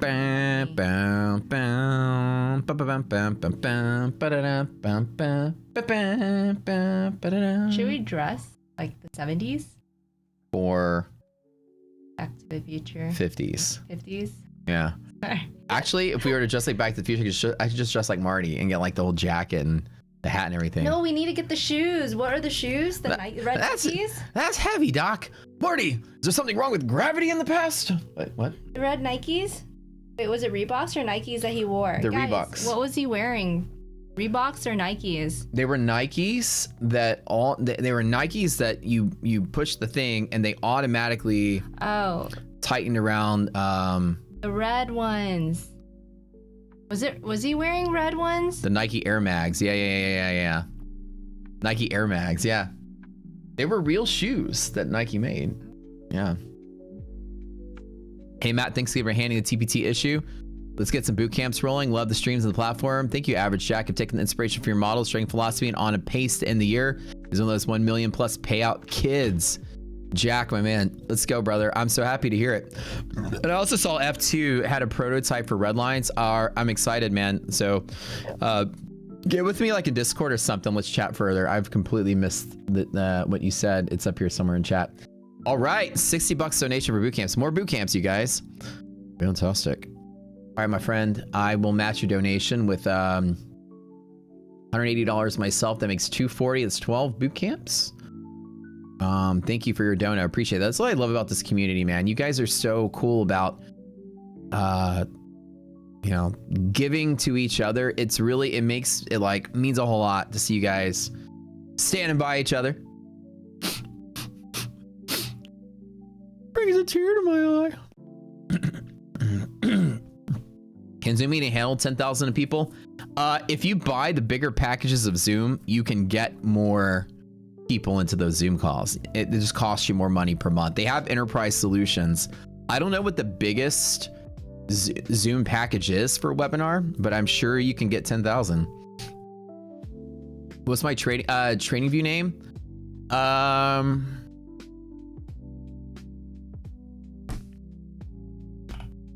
That's a good question. I will look it up. It is the following. Let me type it in for you. That's it. DTP. Sorry, DTP Matt. I don't know if capital means anything, but it's this. $100 a month is for 10,000 people. Is that what it is? Oh shit. Well, then that's cheaper than I thought. 10,000 people for $100 a month for Zoom. That's crazy. That's crazy talk. All right, so see, I've not made any, other than the 2 initial long scalps I did, I haven't made any other trades. I'm not trying to short this. I don't think that there is any selling pressure, but any moment of time we get some kind of like Iran news and we drop, I'm gonna actually buy at the close today, and that'll put us right at half gap. I'll actually buy there just to snap it back up. Or sorry, liquidity pocket, sorry, on S&P. With the S&P trade, I'm just waiting. Like I said, I'm gonna use my predictability. And then I'll get right back in. That'd be a fantastic 40-point move in the S&P, probably about 200 points in NASDAQ. How do I get screenshots of your trade? You have a question about Lucid? How do I send screenshots about your trade? In YouTube, you can't send screenshots.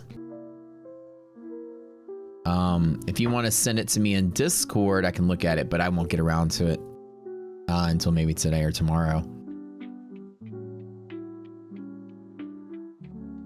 I'm grandfathered in at Zoom, so I got like, when I got Zoom, Zoom wasn't even a thing yet. I got Zoom, I think in 2015, like one of the very first years it started. My friends were like, there's this new thing called Zoom. Hold on, when did Zoom start? Zoom was founded in April 2011. So like right at the beginning, and nobody was using it. Everybody was using this like weird streaming service, all these penny stock pump and dump kids. And then my friends were like, you should try Zoom. It's like this newer service. It's much better. And I got in grandfathered in Zoom. Like I pay less than, I think I pay $60 a month or something like that for the highest end package they have. And then I got grandfathered in. They don't have the package anymore because I had to argue with them one time to keep the same rate. But grandfathered in from the old days. No, it wasn't Skype. It was what Ross Cameron, that dipshit that runs Warrior Trading, the guy that scammed everybody. He had some kind of, it's something that he used, and everybody used that. That's why everybody used it, because they were trying to copy him. It was called, wasn't TeamSpeak, wasn't Skype. It's called something. If I hear it, I'll know what it is. But anyways, everyone was, all the streamers were streaming that in penny stocks. And no, it wasn't Ventrolo, it wasn't Webinar Jam. Not ICQ, bro. ICQ. Do y'all anybody remember their ICQ number? I used to remember mine. ICQ, baby. No, it wasn't Twitch. It was before all that. Anyways, it was a really crappy service. It was like you could screen share and then you can have a camera feed. It was very basic. And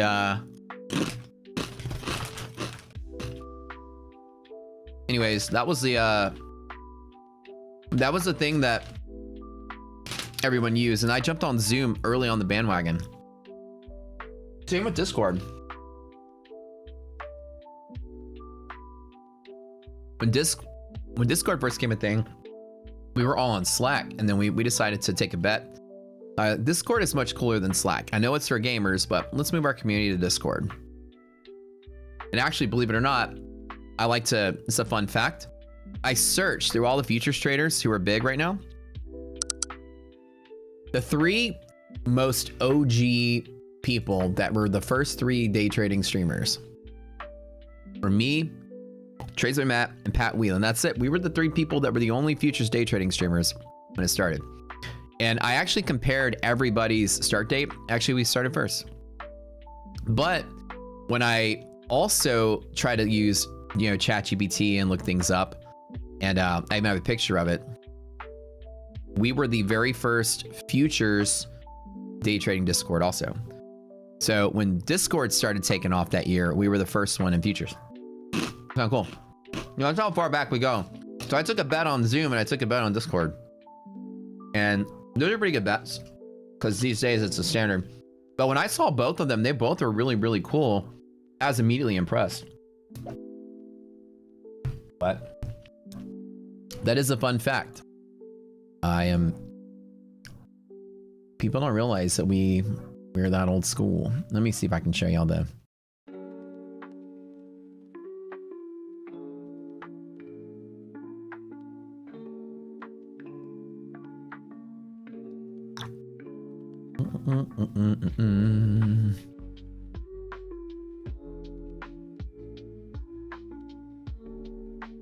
Oh yeah, I have a little.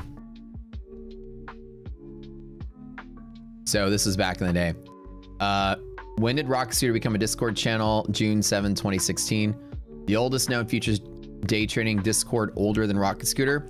Based on what's publicly verifiable, I did not find a futures day trading Discord with a clearly documented creation date earlier than us. So that is a fun little fun fact. We were the first futures trading Discord. We've been around since the beginning days. A bunch of grandpas we are. Bunch of grandpas.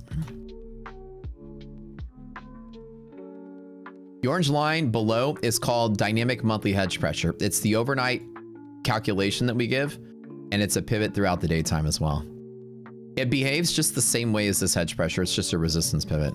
You new to the channel, can you please tell me what I get if I buy the $20 course? And after 20 days, the subscription is monthly. That's correct, yeah. So it's a 20-day, it's a monthly subscription for 20 bucks. It's access to the Discord and to the bootcamp videos, and you can cancel anytime, and it gets rid of that. If you buy the platform, which is called Pro Plus, it comes with all of that in it. So it's all bundled together. Discord bootcamp plus the software. $99 for the first month for that, and then $159 for the every month after. Isn't that crazy though, right? Back in the day, I'll tell you what it was like, in 2015, 2016, we're getting started. Nobody was talking about futures. As a matter of fact, when you talked about futures, people looked at you weird, like, nobody trades futures. They're too expensive. Like, it's like hedge funds trade that stuff. Oh, we all trade. We were a little oil trading community. We had 20 people. Came from Reddit. All right, choose. You needed 60, right? So that's 12 boot camps. So I'll put in 180. That's 240 by 20 is 12. Choose 12 names. All right, 12 of you can come to the boot camp for free. Thank you for your donation, brother. I'm so happy to see that you're about being one of those million plus payout kids. Better go start a Discord now. Sell the service, my man. You just put that in the headlines. Average Jack, dude, crushing it, man. I'm so happy to see it. I like when I see our peeps out there just killing it. Space Futures, John Wick, AOA Trader, Jack Wong, Get him CP, Stash Me, Tessa Map. Those chips are spicy. My nose is starting to run. LNT Trades, Andre FX Trades, Sleepy Panda, Texoma Trader, Mr. Sully. All right, you too as well. Go to my Discord. Go to this. Go to the Discord. Go to the contest channel. Message Slacks the admin with the screenshot of your YouTube ID. We'll do our first prop giveaway in about 20 minutes, so hang tight.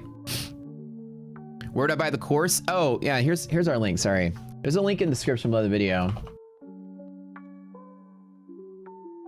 Hold on.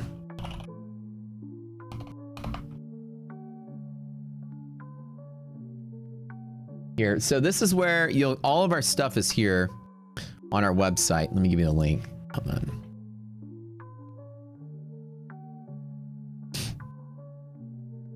If you go to Rocket Place, you'll see all of our stuff is here. We've got this is our, the boot camp is here. This, the master classes, we got the boot camp is here.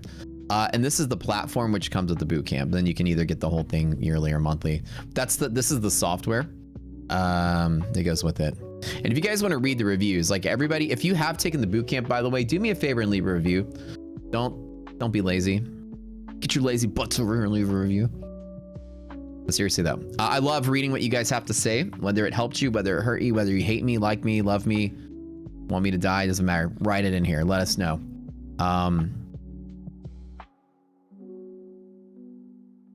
The only bad review is somebody said website is laggy. That's it. Everything else is pretty 5-star-ish.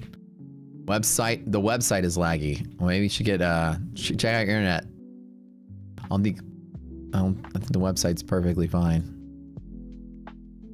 Anyways, yeah, you can read the reviews. I didn't know somebody said that. Hopefully you fixed your problem. It's not so laggy anymore. Somebody says game changer. There, just people say this product is revolutionary. Thank you for saying. And these are people that took the class. So this is like what they did. So people that took the Zoom call and all that. Boot camp is all here. So yeah, please leave reviews, guys. Like I like to hear your voice, and honest reviews are cool. Good ones, bad ones, doesn't matter. Tell me the website sucks. I like it. 10 out of 10. Nothing else like this. Cool. I like to hear it. Excellent source of knowledge. Purchase lifetime for several reasons. Number one, Rockseer's streamlining process take hours of time for any person to calculate. As a small business owner, this investment saves you time. Jen Wealth says the Lifetime Bootcamp included is an amazing course. It blew my mind every class. It's not a class teaching about RSI or MACD. This course is a 20-day introduction to what market makers are actually doing. Lifetime Discord community. This community is filled with absolute wizards. I'm still trying to understand what they are doing. As a beginner here, what I do know is I see brilliance, I follow it. If you're on the fence, I ask you this. Have you blown the amount of money in 1 or 2 trades for lifetime? What do you have to lose? This is true. I've definitely lost like $4 grand in trade before. Appreciate, yeah, like I said, I appreciate you guys leaving a review. If you go to the site, like to hear it, you know. I'll tell you what I like about our community is when I tell you when you go into the Discord, it's a bunch of wizards. Everybody in our Discord, it's kind of like I would say the smarter traders that exist in Discords somehow flock to ours. I feel like we get a lot of people in our Discord is mostly member run. I don't really participate a lot. I mostly just watch what you guys say. And the people in our Discord are just next level. It's just high IQ in there, man. And that's my favorite part about the community is the Discord. I just sit back and let you guys talk about what y'all talk about, and y'all are it's not a bunch of shitheads and they're goofing off. It's a bunch of people that really know the game, which I like. Discord's your favorite you found in 7 years of trading? I feel like it's like you get a bunch of nerds together that start a nerd club. You get to sit around and geek out. It's people that really, it's more technical minded. It's more high level discussion. You know, it's not just, you know, kids gambling and doing stuff. It's people that are serious about trading. Well, that's why we got second place in the Tradeify tournament. I'm telling you, this is where the good traders hang out, I feel.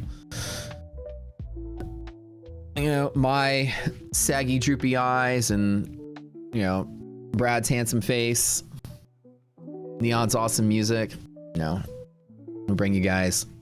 So I'm gonna come to Scream tomorrow with apparently a gold face mask on. So I'm gonna be blinged out. The Discord is free. It is. The chat room isn't free. It's if you are using the boot camp, or you are. Oh my god. I hope I didn't have ghost pepper on my fingers. No. That stings a little bit. Fuck. Terrible idea. It's not that bad, but it hurts a little bit. Okay. The Discord is if you buy the software or if you buy the bootcamp, you get access to Discord. No. No.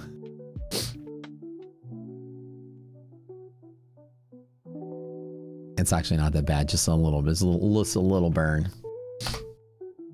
Not too much. It's residual ghost pepperness. Go pee now. No. I become Lance. I become blinded from my own trading. Okay, so today there's really not a lot that I can tell you about what today's market is. A couple things I'll show you. This white line is called resilience, the one at the bottom. It's a prediction tool that looks at an aggregate of what all the stocks are doing to this white box. So if this resilience indicator is greater than 0, then the 3 white lines will all say support. So this box itself becomes support. As you see right now, the box is supporting, which is why I made some trades from there earlier, right? It's just the stocks themselves have all gapped and continued to trade. And this is telling you what all the stocks are doing in a single bite. This guy right here has confluence there. If this indicator is greater than half, then this one will say support as well, which means if it does break to the other side, it's still also going to support. I use these confluences to bet how much, like how big of a position I want to have. If the support is here, then I might want to long this pretty heavily. If I'm still bullish, but it doesn't say support, then I would hit it with a smaller position. And the general rule of thumb about how we trade is that with the confluence, and all these indicators are confluence based on what the stocks are doing. So we sum up some characteristic of the stocks and paint all like a single picture of it in one gulp, and then we actually are watching the futures to go with it. So when you have, and again, this little, I don't know if there's some kind of chit chat going on, the war is something. That was a pretty solid candle. Let me pull up juice again and see.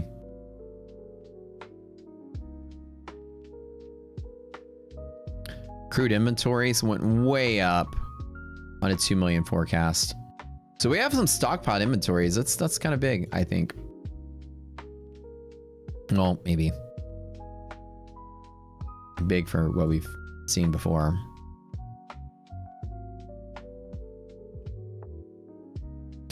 Ghost pepper fingers, gotcha. Now the burn went away pretty quick. But at first I was like, oh no. How many shorts just got blown up there? Yeah, right? You worked at a restaurant years ago and chef was cutting jalapeno and felt the urge to pee. He came out yelling because he forgot to wash before handling his junk. Oh, guys, you know, men out there, you know the burn downstairs because the skin is so thin. If you ever, yes, sir, women don't understand this. If you can have like jalapeno on your fingers and touch any part of your skin, you don't feel it, but you handle the hose, like we call it, like we say. You gotta go, you know, man the hydrant. It burns. It'll go right through that skin and it will burn. It will burn. It happens. Especially if you get it on the end, and that's even worse. Pequeno jalapeno. Anyways, it didn't burn too bad, but these chips are really good. I think she found, I don't know where she found these. I think at World Market. No, she got these at Trader Joe's. Ghost pepper chips. You know me, man. I'll eat something that's so spicy. The freaking hair on my chest will fall off, man. I don't even care. I love spicy food. Over those peppers on your banh mi sandwich. Down with your pepper and banh mi sandwiches? Oh, dude. Do you have to call the head nurse? Poison ivy? Yep, can confirm it burns like hell. Not the best. Yeah, I touched my eyes with a little bit of ghost pepper residue on it. It hurt for just a little bit of a minute, but wasn't too bad.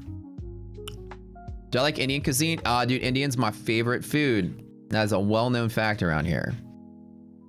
Indian food is my top cuisine. Cajun food, Indian food, that's it. Like I come from a long line of French Cajuns, so I can eat the spiciest jambalaya, gumbo, you name it. Put some etouffee with some cayenne pepper on it. Give it to me. Indian food is like Cajun of the East, man. It's spicy, it's buttery, it's flavorful. I think that's why I like it. You know, I just like to just singe my taste buds with like 10,000 flavors at once. Tikka masala is awesome. Yeah, tikka masala. There's a place in Houston called Musaffar's, and they're like an Indian inspired sort of fusion sort of thing. And they have this like butter chicken from around the world sort of dish. And they have like different kinds and they rotate in. The one they have now is regular butter chicken, but the second one is made out of a tomatillo sauce. It's like butter chicken infused with like Mexican. It's so good. Imagine butter chicken, but soaked in a buttery tomatillo sauce. So it's like spicy and tangy at the same time. Oh, it's good.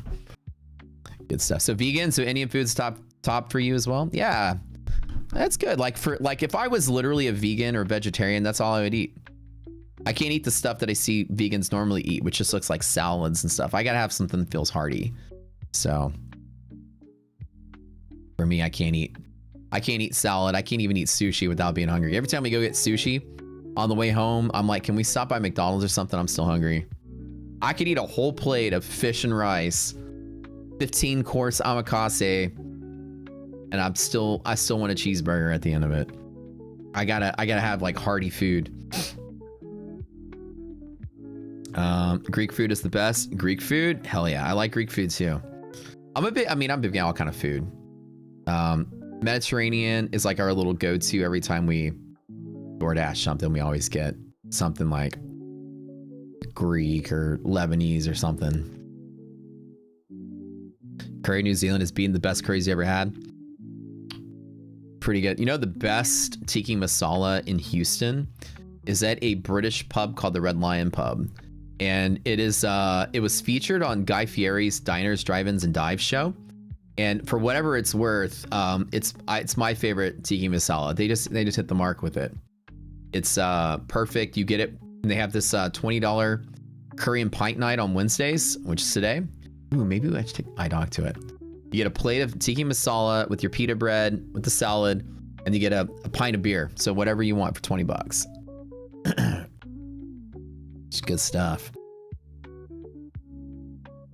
Mediterranean go-to. I think we like when we down here, I think we order Fadi's a lot. There's a couple places we order from.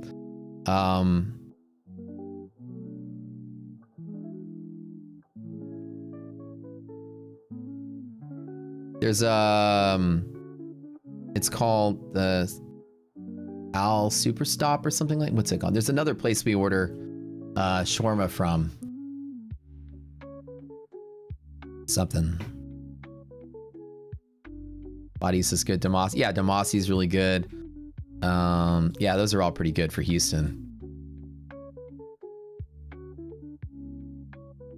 Tiki masala you never heard of in H-Tex? What do you got? We go, and of course, if we make the drive out to like Hillcroft area, what in Houston we call like Little India, you'll go Hillcroft. You can go to like, you know, Agaz, you can go to Himalaya. Himalaya is probably like my favorite of the Indian restaurant, but you go to Hillcroft, dude, there's a million just awesome places there. And it's just like, I like to find like the buffets that are, you know, like 30 bucks, all you can eat sort of place. That's good stuff. Yeah. I think that's why I like Indian food so much, because either A, I was Indian in another life, or B, because I'm a Cajun. There's not much difference between the Cajun is like spice, meat with sauce, right? And it's like That's pretty much a lot of Indian food, at least the meat side of things. What you get when you get curry, you get biryani. What you got? Rice, goat meat, and spices. You know what jambalaya is?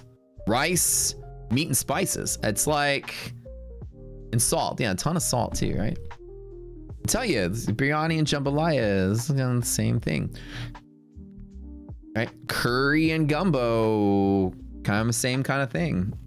Different spices, same concept. The Cajuns of the East. So I'm a 100%, you know, well, 100, maybe like 90%. My grandpa was a French, Irish, Scottish mutt, but everyone else in my family was Cajun French. Is it true I'm getting my tools into wealth charts? That is true. It's next on the list after we get into Ninja Trader. Yes, sir. Should I visit Romania once? The food is amazing. I would love to take a whole trip out to that area of the world, tour around.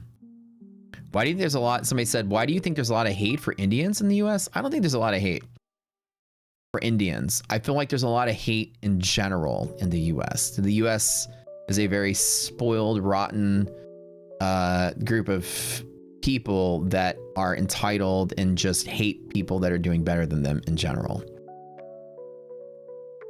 I don't see a lot of specific hate for anybody in general. I just see that our country is just kind of people are just hateful to each other for no reason. Usually it's because people are doing better than you is where a lot of the hate stems from. I own a company in India. The people that build rocket scooter from India. The guy building prop score he's getting his PhD from Oxford. He's from India. PhD computer science. The guy that built Rocket Place, the guy that built prop score, as beautiful as it is. Oh, dude, master craftsman when it comes to the talent, when it comes to programmers from India. Absolute grandmasters of their craft. Nothing but respect. Yeah, Nadeem is, I mean, he's a brilliant designer. You know, he's the mind behind the design of prop score, you know. Like I said, he's getting his PhD in computer science. He works for me full time. And after he graduates, I told him, after you get your PhD, I still want you to work for me full time. So he lives in the UK.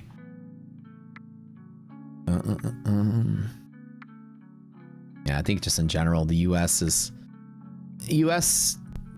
as we've gotten like more, I think when social media blew up, and I'm not gonna talk shit about my countrymen too much. When social media blew up, younger generation found out that it's easy to sell an idea on social media and like fake a lifestyle, and lifestyles become so important that I feel like, you know, when I was in my teens, the idea of being a millionaire was just unfathomable.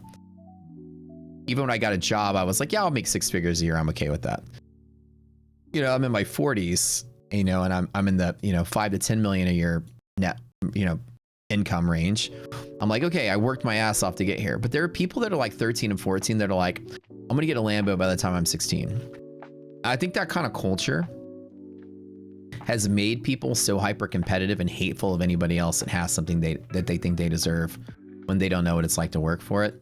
Now I'm starting to sound like my grandpa, because I'm sure he said that about my generation, but social media has completely emphasized people's, you know, greed and jealousy 1,000 times over, because people see things that other people, they think other people have, and they want it themselves, when nobody really has it and most of it's fake, you know? So people are like, and you'll notice that with FinTwit, people are so toxic towards each other because it's the have-nots against the haves. And like, dude, we used to get trolled so much for whatever reason, just because we got really big on YouTube and I'm making a ton of money. Nobody ever said you're terrible at trading, Matt. Nobody ever said your trades are fake, you're horrible. They just are like, I don't like your face, or this guy's a tool, or this guy sucks. Whatever the case may be. I think it's just the culture now. On social media, people see that you have something they don't. They get angry about it, and that's just how it is. And people are, I think, any quote unquote Asian type hate usually comes from the fact that most of the time the Asian that you know is very successful at what they do. Every doctor I've ever had, every programmer I've ever known is from somewhere in Asia. And so I feel like people just get a little, you know, fuck that guy because they see that guy doing well. And it's a very common theme in the US. People just are just mean to each other because of jealousy. It's the people, yeah. And I like I said, social media has sort of brought that out of a lot of people too, because you're so saturated in this. How come everybody has this thing that I don't have? This guy has a Lambo. This guy has a private jet. I deserve that too. This 16-year-old has it. I'm 16. So I'm gonna short it. Yeah, no, I'm not shorting DD man. No, not in this environment because I don't have the confluence. The influence for it. When it says support and the ratio is greater than half, I do not short off of it. Remember I was saying the trade is probably still long. I just don't have an entry point. I've already made this scalp 2 times today.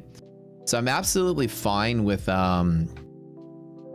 just chilling and waiting for, like I said, this is one of those kind of like silent sort of moments in time where we wait. And then some news comes out that gives me an opportunity, then I'll trade on it, right? Yeah, the Lambo by 16 is like a ridiculous mentality. But social media put a camera on everybody's lives where now it's like, it's fathomable. When I was 16, if my friend had a Mustang, I was like, wow, your parents must be rich. Bro shows up in like, you know, a 1996 Mustang GT. He's like, yeah, my parents got me the GT. I'm like, whoa, that's like $19,000. That's not like a $12,000 Mustang. Bro got the GT over here. Holy crap, you rich. I had a 1996 Dodge Neon with a bumper that was a different color than the car because it had been in a wreck, right? And your buddy shows up with the freaking Mustang GT and he gets out with this Tommy Hilfiger shirt on and his freaking Timberland boots, and you're just like, bro, your parents must be dentists or something, man. That's crazy, right?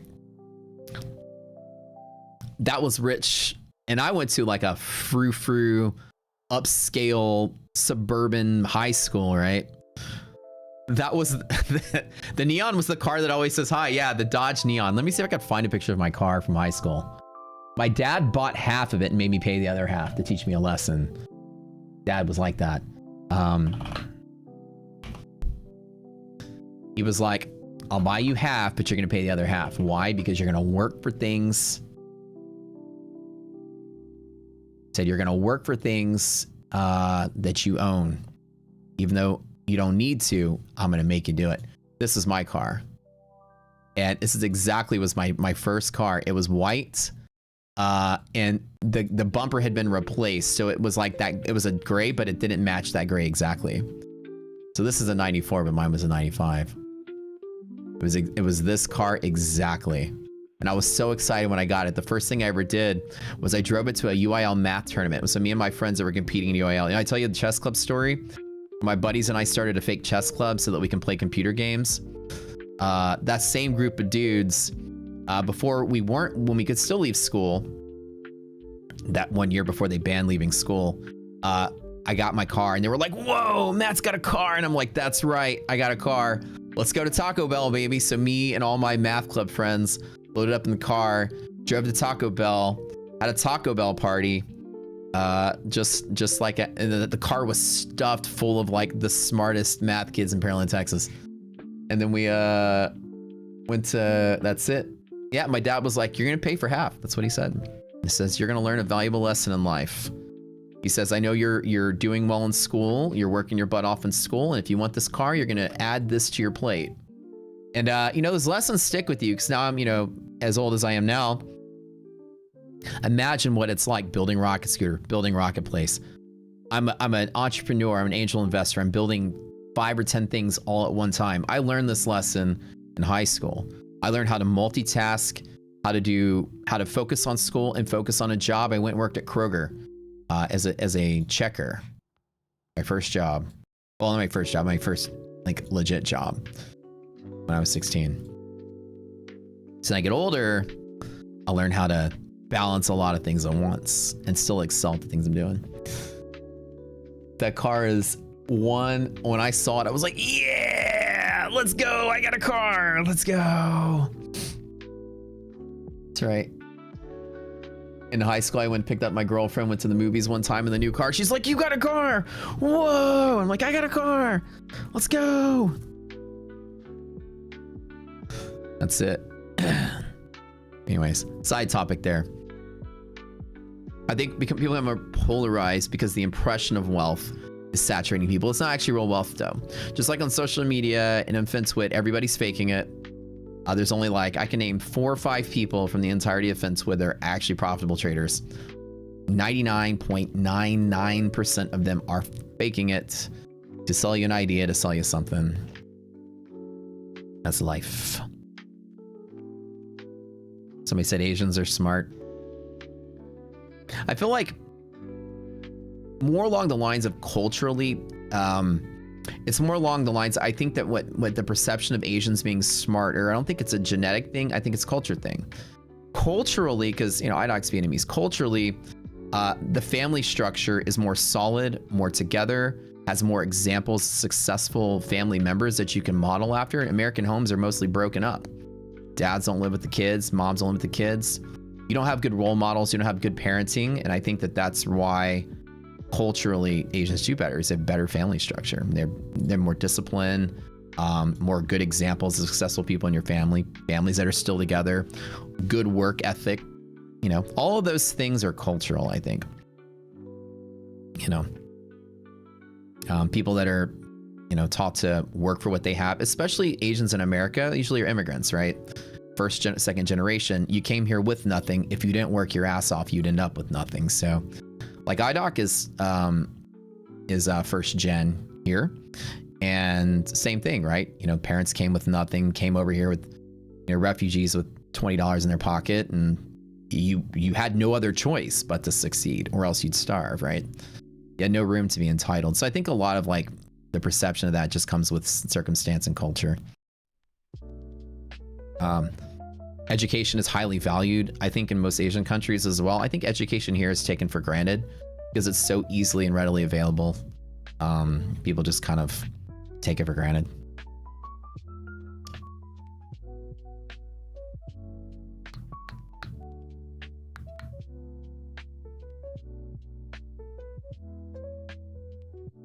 You know,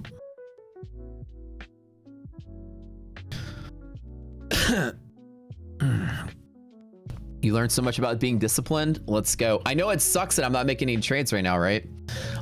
Although I knew the market was probably going to go up, I could have taken the gamble that it was going to go up. I chose not to, just because the opportunity is, it's just a slow moving ship, and at any moment in time we could have got a tweet that just zapped it, right? And I'm just waiting for that opportunity. If that tweet comes out of nowhere, I have a long opportunity to get in on. So essentially, if you're just tuning in, what I'm waiting for is some kind of thing that I can trade it right back up on. And with the news being so, you know, wishy-washy and then like so common, like almost every day something happens. I'm just waiting for something to happen, you know? I'm not trying to short this. I told you earlier this morning, greater market all flip bullish. So there's really not a good short op. And would I short off a DD band? Even though it's possible, there's not a really strong short because this says support, so I'm not doing it. Somebody says, one out of two, Matt. Have you considered adding 0 days to Rocket Scooter? Like a 0 DTE hedge pressure? It's inside of the hedge pressure calc, it's just not isolated. They have a 0 DTE Jex flip, a super strong pivot, behaves similar like MHP and hedge pressure. I could probably see if something like that. Throw it in the wish list, dude. That's not a terrible idea. We can flag different hedge pressures on, like different time periods. MHP and hedge pressure gamma flips of dealer options only. Yeah, basically monthly and weekly dealers Jex flip. What about adding 0 DT hedge pressure line? Yeah, that would be perfect. So it's dealer only hedge pressure maximum gamma. Yeah. Take the educator for granted. Your kids act like school is torture. Oh, I think that's kind of commonplace. I think I'm pretty lucky because my kid loves school, but he's kind of a nerd like me, and I think he likes school because he's smarter and better than everybody else, and so I think it gives him a thrill to go in and just win at something. So he's very much like hyper competitive at school, and he loves it. But I feel like if he wasn't performing well, he wouldn't like it. He's got the same ADHD characteristics as me. He's literally like me, just smarter. he's also evidence that Tourette's is also hereditary. I have Tourette's, by the way, mild case of it. He also has little face ticks like his daddy does. Is my kiddo Asian? He's half Filipino, yeah. Son left school, already graduated last year at 16. He'll be starting post soon. Nice. That's awesome. That's cool. Graduated early. Very cool. Is there a way you get the levels for API or export? You want the historical as well? Not yet, Winilore. Right now we're working on getting Rocket Scooter into Go Charting, NinjaTrader, and Wealth Charts is the next 3. And you can write some local program yourself to rip the data from the browser. You know how to do that. But there's no API that we're sending exporting data because of our data entitlement policies with the exchange. We're not allowed to redistribute the data for any kind of commercial application, even though unless we entitle every member that's using it. So like, for example, we send it to NinjaTrader. We know they're entitling their members. They're not handing it out to people for free. If we send it to like an average user, we couldn't guarantee that you're not redistributing that data to elsewhere. We'd have no way to police it. So as a company policy, we don't have an API that's accessible by anybody other than like a trustworthy company that already has an entitlement policy. And entitlement's the way that the exchange tracks who buys and uses their data. They're very strict about it. So when you guys sign up for Rocket Scooter or any broker, there's always that form you fill out.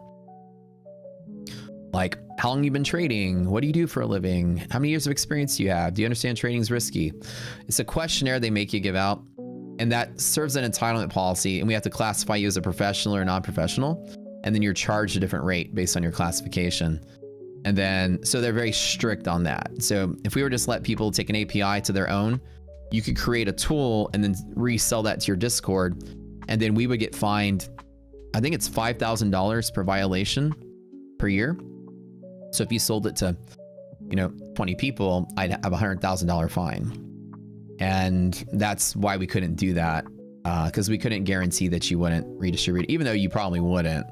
So as a company policy, we did this thing where it was like no redistribution. But let me give you a hint. Rip the data from the browser. It's all cached in the browser if you know how to do that. Just write a program that reads the browser cache, grabs the data, and then imports it into whatever you want to do. Just don't redistribute it. That's for your own person only. Yeah, I would do that. And if you do redistribute it, don't post it in your Discords or whatever out there. We always catch everybody, and the penalty if you do redistribute it to another party, eventually circumventing our paywall, is very steep. We ban you and we sue you. And we've had to do this before. So, or threaten to sue somebody before. So I just tell you how steep it is. It's considered theft. So if it's just for your own person, I completely give you free right to take it and do whatever you want with it, as long as it's inside of the confines of your own computer. Yeah, you weren't, but I always have to give that disclaimer when I talk about this, because there's always some kid out there like rips it from the browser, writes their own code, and then calls it, Bob Jones's super secret pivot level, and they've got a whole Discord around it, and they're selling it for $50, and they're a Rocket Scooter member, and they're just ripping it from the browser and built their own app around it. We've had that happen before.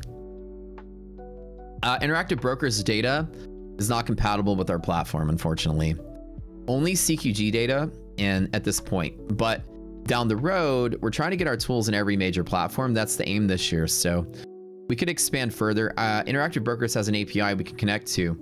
We just haven't had the scope to go that path because it's a smaller project and not a lot of people use them compared to like our scopes right now for our sprints that we're doing are all about like what everybody needs first. So we're trying to capture like the biggest subsets of people, but over time we'll eventually have every broker connection at some point.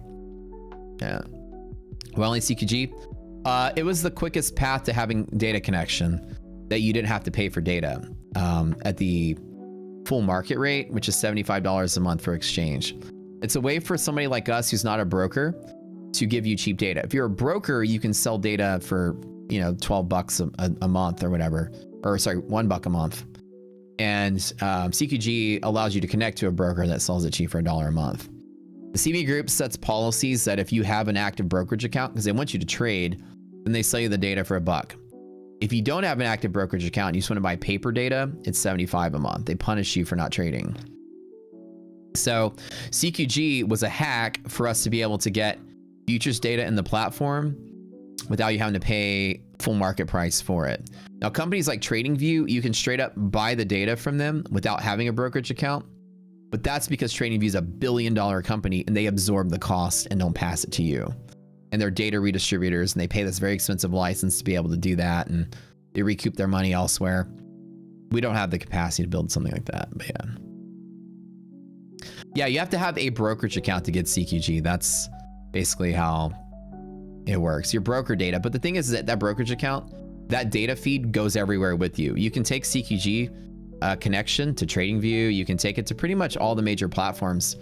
And as long as you can log in with CQG, which most platforms have it now, then your data travels with you, which is kind of cool. Yeah, AMP. If you have AMP and you have CQG, you can take into Quant Tower. Somebody said the futures desk is part of Top Step now. Wait, what? Wait, futures desk is part. Did Top Step buy them, or they're on their own Top Step X? What? Hold on, you're kidding. All right, ETF first giveaway. Give away some prop accounts here while we're sitting here. First account we usually give away, Elite Trader Funding 10K account. We have a bunch of prop giveaways to do. Type in ETF in chat because baby, it's time to roll. No, the futures desk is just using Project X. Oh, okay. Ah, okay. Okay. Ow.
It's kind of exciting how we kind of nailed yesterday when the market was moving yesterday.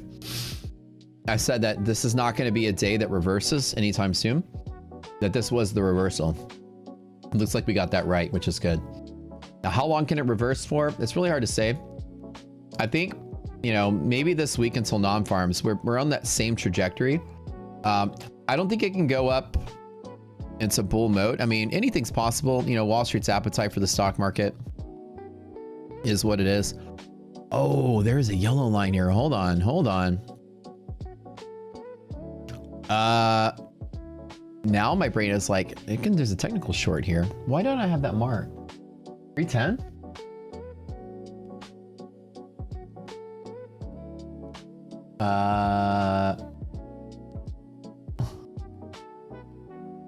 Now y'all see my eyes sparking up. I'm like, Dara?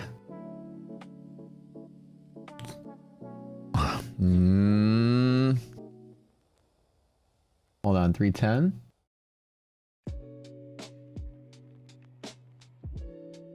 Just for a scalp?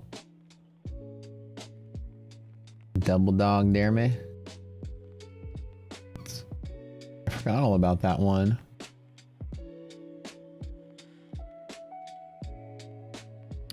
$310. And again, even if I were to tap a scalp on it, it would just be to retrace back to the middle of the range. I don't know, man. A little mechanical there. Somebody said Top Step bought futures. No way. They did? Are you kidding me? What does that mean for futures desk?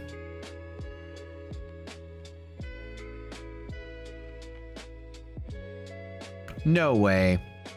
How do you guys know that? Oh, April Fools. Jesus fucking. Why you trick me like that? Oh my God. I was telling myself, y'all, nobody's gonna get me today. I'm not gonna fall for anything. The hell? What the hell, you guys? Oh, I hate y'all so much. Why y'all do that to me? Why y'all do that to me?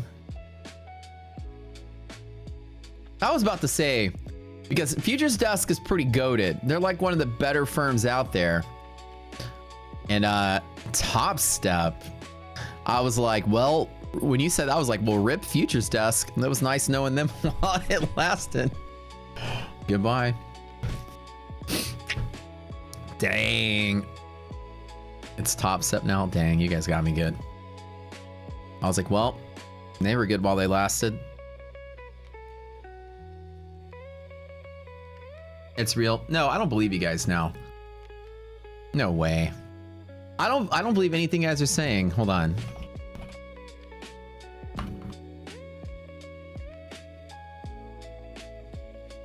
Doesn't say anything on the website. I'm not gonna be. Do I look like I'm gullible? Do I look like the word gullible? Is there an iDoc bot Top Step? No, I think that that's more.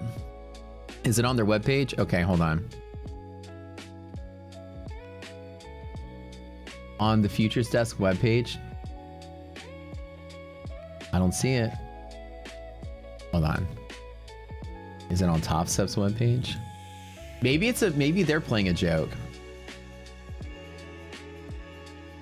I don't see it anywhere.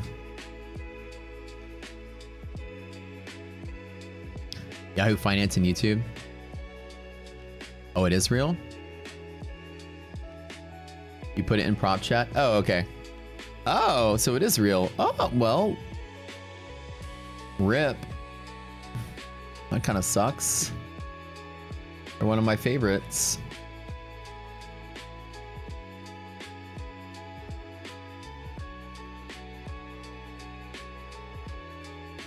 Are you sure they're not playing an April Fool's joke, though? Come on. Yeah, I'm sure they're playing an April Fool's joke on everybody. Guys, come on. How meta this can be. How are you not convinced that they're not fucking around with you too? Y'all almost had me convinced again. What if this is a flip-flop? Okay. Maybe it's maybe they're playing an April Fool's joke. Duh. You ever thought of that? But it's a legit email. You never know. Well, they did say in the meantime, your current TFT account will continue as is. New purchase TFT effective immediately. Futures SNL are accepting new account purchases. Resets as we integrate the platform. You're welcome to join us at Top Step. That looks pretty damn real, though. Is Top Step in on it? Is this a joke?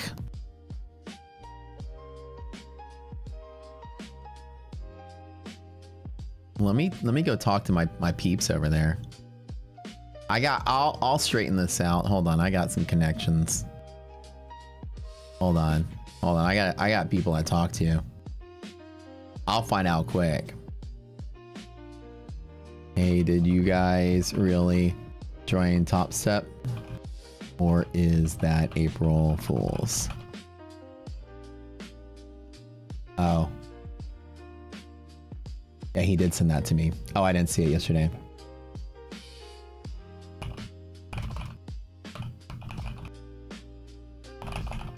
Thanks, Raj. We talked to him on a daily basis. All right, I got the answer straight from the source. Not a joke, brother. Okay. Cool. Not a joke, it's real. All right, I went to the top. I went straight to the top.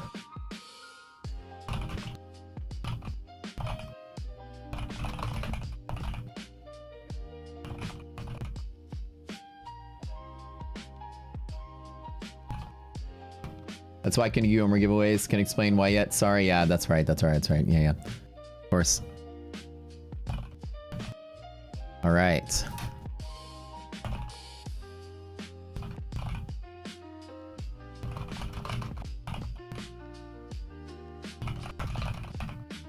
All right, so it's actually, yeah, the joke is not a joke, and I'm not joking either. So let's just end the April Fools. So how do you know that I'm not trying to trick you either with a joke on top of a joke on top of a joke? Yeah, I just told him, I was like, the timing of your announcement, bro. That's what I told him. I was like, so I'm talking to Rajiv himself. So he's the guy that you guys posted in chat. So he's like, not a joke, brother. Thanks for everything. And I was like, man, the timing here. So I promise, I'm not giving you an April Fool's joke. Future Desk is now apparently part of Top Step. The affiliate program is now closed on Future's Desk. Oh. Well, then that's a thing too. Will there still be giveaways?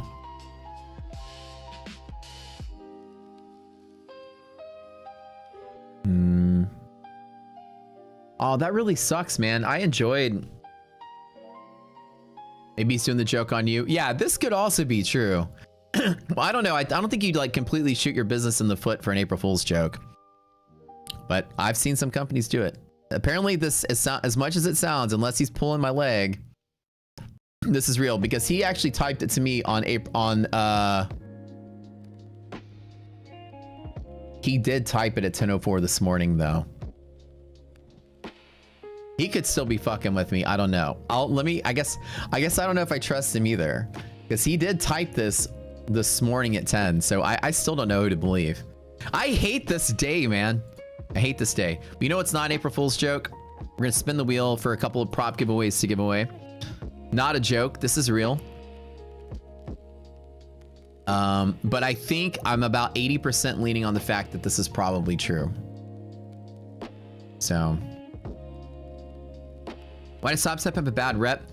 They don't really have a bad rep. They're just like, the way they behave in the space is a little, a couple of things. On prop score, Top Step ranks at about a 7.4 out of 10. It's considered below average.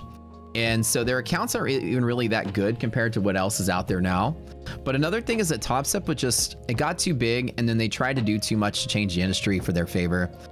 And that they kind of soured a bunch of folks like us, because, you know, trying to force other prop firms to do what they want and to adhere to their standards so they can have competitive advantage. They're trying to basically monopolize the industry under subpar ruler. You know, like Paddock wasn't necessarily making wise decisions for the industry. And so people like us were in defense of the industry as a whole. And, you know, they basically did a lot of things like pull people into Top Step X and then bag in the, like cut everyone off They bagged him. So everyone, or sacked him. So everybody got kicked off the platform. I think this year it goes into effect. They'll have to move elsewhere. And then now Top Step is suing Pat Whelan, even bigger thing because they didn't like his criticism of them online. You know, it's just like little things like that just don't really sound like community. They just sound like magnanimous leader. The accounts are cool. Top Step as a firm is good, but it's the leadership I think most people have a problem with.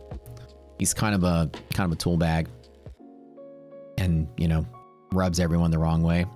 All right. Didn't Pat pick fun at his ex-wife? Yeah, I mean, but it's like, here's the thing though, right? You know, if you're a corporate entity, I'm gonna go downstairs and like, you know, get a lawsuit from AT&T because I talked about how much my internet sucked when it was sucking that one time. You gotta have a little bit of, you know, as a corporate entity, if your skin is so thin, how can people trust you with their money? It seems like you're not too big to care, right? It seems like you're actually kind of on the fringe there yourself. It's a risk decision. Me seeing that, I wouldn't invest my money in them because I would look at that and say, oh man, if they're suing for $1 million of damages, man, that must be a lot of money to them. Oh wait, maybe I shouldn't be trading there. I mean, maybe they're a smidge from going under. You never know. Okay, my fund and futures next account. You know what I'm saying? Like, it would be like, I'd have so much respect if they didn't care. But silencing people and their voice, it's just part of that bad decision making that they're known for as a company. Their reviews have dropped a ton since they used to be a 4.7, dropped to a 3. Yeah, they started having some, and recently, finally, after all this time, the company's been having issues. The reviews have dropped significantly.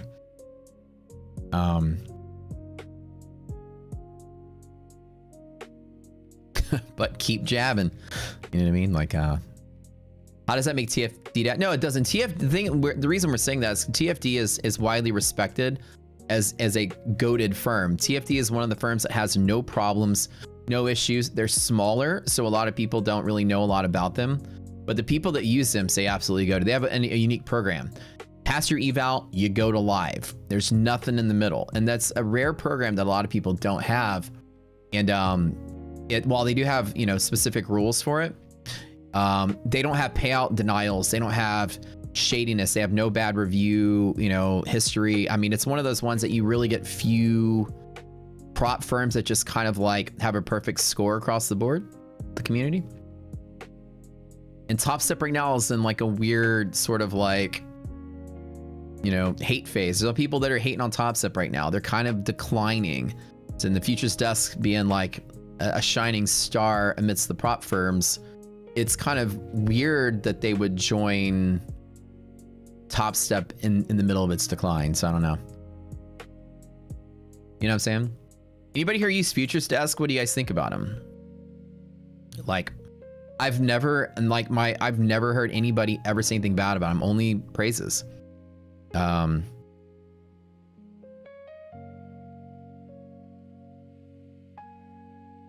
That's why I like them. We don't have an official partnership with them or anything. We just always did giveaway accounts with them and just a standard affiliate. But they've always have had like a good rep. The futures desk Discord is going ham with people asking for refunds. People hate Top Step, man. I'm telling you. It was always strange that they weren't pushed off Top Step X like everyone else. Well, here's another thing. Let me tell you why I think it's happening. It makes a lot of sense. If they are eval to live, this is what I always preached. This is something that's actually happening. And let me tell you guys something. You remember my theory a couple years ago? Because normally you have eval to sim funded and then to live. And then if regulation steps in and changes the prop industry, they got rid of the loophole where you get paid to sim trade. All that happens is you get rid of sim funded, right? Eval to live is what every major New York prop firm actually is like. You do some kind of evaluation. When you pass, then you go live and get to trade real funds. If Top Step starts a brokerage, which they're doing, and Top Step, everyone at Top Step goes out and gets a Series 3, which is what they're doing, they're all becoming brokers so they can all sell, you know, commissions for live accounts. And if every firm in the future has the possibility of losing their straight to funded or their sim funded portion and has to move to eval to live? Isn't it a business decision to avoid regulation to acquire a firm that's infrastructure is eval to live? The possibility of regulation getting rid of sim funded altogether is alive. Top Step now has a lead off into the future of what props could be. They've got a department that's already eval to live. If the government comes in and says you can't do sim funded anymore, they just shut it off and they don't lose a single day of operations. What do you guys think about that theory? It means regulation might crack down, or they're prepping for that potential. It's a hedging step. Do we agree? What do you think? Why would you acquire Futures Desk for the infrastructure that's built for eval to live? Pretty solid theory, right? I've talked about this last year, right? It's a hedging step. If the government ever comes in, imagine if the government comes in and shuts down sim funded. My funded futures and all our favorites out there got to go build that infrastructure, and it's going to take months of planning. Top Step may be getting ahead of the curve, right?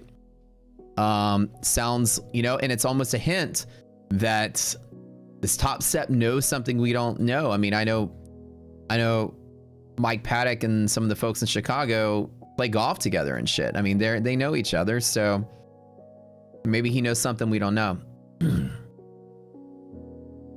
I mean, everybody in Top Step got Series 3 last year. I remember Dakota posting about in all of them. You know, Josh at TFD and connect to TFD directly, your broker domain. He knows your stuff.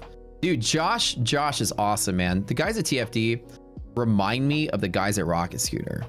It's like a group of people that want to build their own cool tech the way they want to do it and fuck what everyone else is doing sort of mentality. Like, let's pave the way, let's make our own style. They're their own coders, they're their own system. They didn't vibe code this shit. They crafted it like we crafted Rocket Scooter. And when I talk to them, they're techies just like me, man. When my first meeting with those guys, it reminded me of like younger version of ourselves, man. Just like Silicon Valley kids that want to make something kick ass their own way, which is kind of nice. But yeah, it's good stuff. Yeah, they're good peeps over there. But it kind of feels like, you know, as a businessman, I like to think like a businessman would think. And that makes a whole lot of sense, right? It could be that step that they can now acquire eval to live infrastructure in case some funding was ever canned by the government. They didn't market enough or get big enough. Yeah, they didn't really market too heavily. But also because it's not really a popular thing because the kids want sim funded payouts. You know what I'm saying? The kids don't care about live accounts. Short is coming to DD? Probably. There's a little bit of pressure from this yellow line here. I was like asking you guys, do you think I should short it? The available credits are no longer valid. Yeah, we can't do giveaways anymore. We'll check. I don't know about the giveaways. So the official affiliate program will be closed. Which kind of sucks, but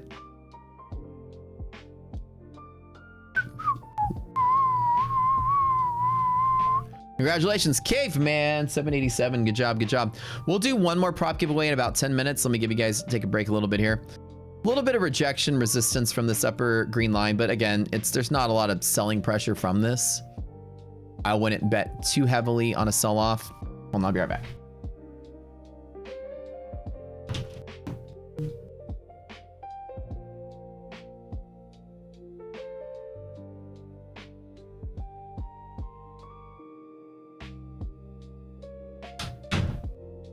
I hear iDoc downstairs with music jamming. I think she's making Vietnamese baguettes, you know, like that you get banh mi's on. I know her, man. When she's got music jamming, she's baking. Drop the code, see if they work. Yeah, so apparently they're not doing affiliate program anymore, so I don't think our code would work. Let me let my team know this, but prop score, by the way. That's actually... Yep, this is actually... No, my team's already on it.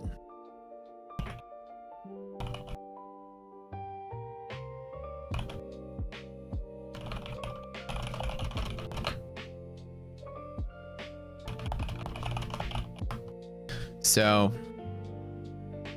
the industry's changing, man. We get to see it before our very eyes. The golden era of props. is coming to an end. You know, you can't get $1 million payouts anymore with props. Apex is probably the last place you can do that at in a sim funded account. And Apex now is banning people when they get a couple 100,000 under their belt, and then trying to push them to live, and then kind of like putting them in limbo. There's somebody on Twitter yesterday that said they got a notice from Apex they were going to live, and then they ghosted him for a month. And then he made a tweet about it, and he blew up on socials.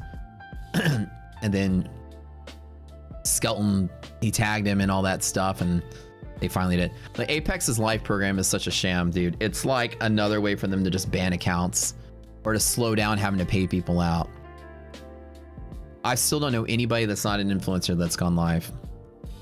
I've never any average Joe in here gone live with Apex. There's 1,100 people in this stream. Anybody here? Those trips to New York for influencers are expensive. Yeah, they offered to buy me 2 trips at Apex. Can you believe that? Back in the day when they were trying to sweet talk me, they offered me 2 fully paid trips. Moments to New York. Yosh was moved to live after 1 minute. Yeah, I mean, anybody out there that knows how to milk the prop system, that guy's good at milking the prop system. They're gonna cut you off. Nobody here is live. I don't know anybody that's live. Like, if you're live, can you give me some information about the live program and when you went live? Like, I don't know anybody that's live other than influencers that got pushed live as marketing. When they took me to dinner, they were like, you know, we're gonna give some of you guys some live accounts because we want to show off the live program. They literally told me at dinner that they were gonna give out the live program to influencers just to convince the public they have a live program. It's all a scam. The whole thing is a scam. They have a live program, sure, but it's just a subjective way to deny payouts, and not really anybody's given live. They're just given a runaround. But the idea was like, it was fishy from the start. Yeah, we're gonna give some influencers, some of our better traders, a live account. You guys can trade Apex live account and show it on your streams and stuff. And I was like, so you're gonna, like, I was thinking like they'll give me a live account if they didn't offer it to me, but I'm thinking they're gonna give me a live account so I can convince all you guys to have a live program so you trade with them, and then y'all never get it. So I'm trying to wonder how many people have actually gone live. Yeah, Kane got offered the same thing they probably going to offer me.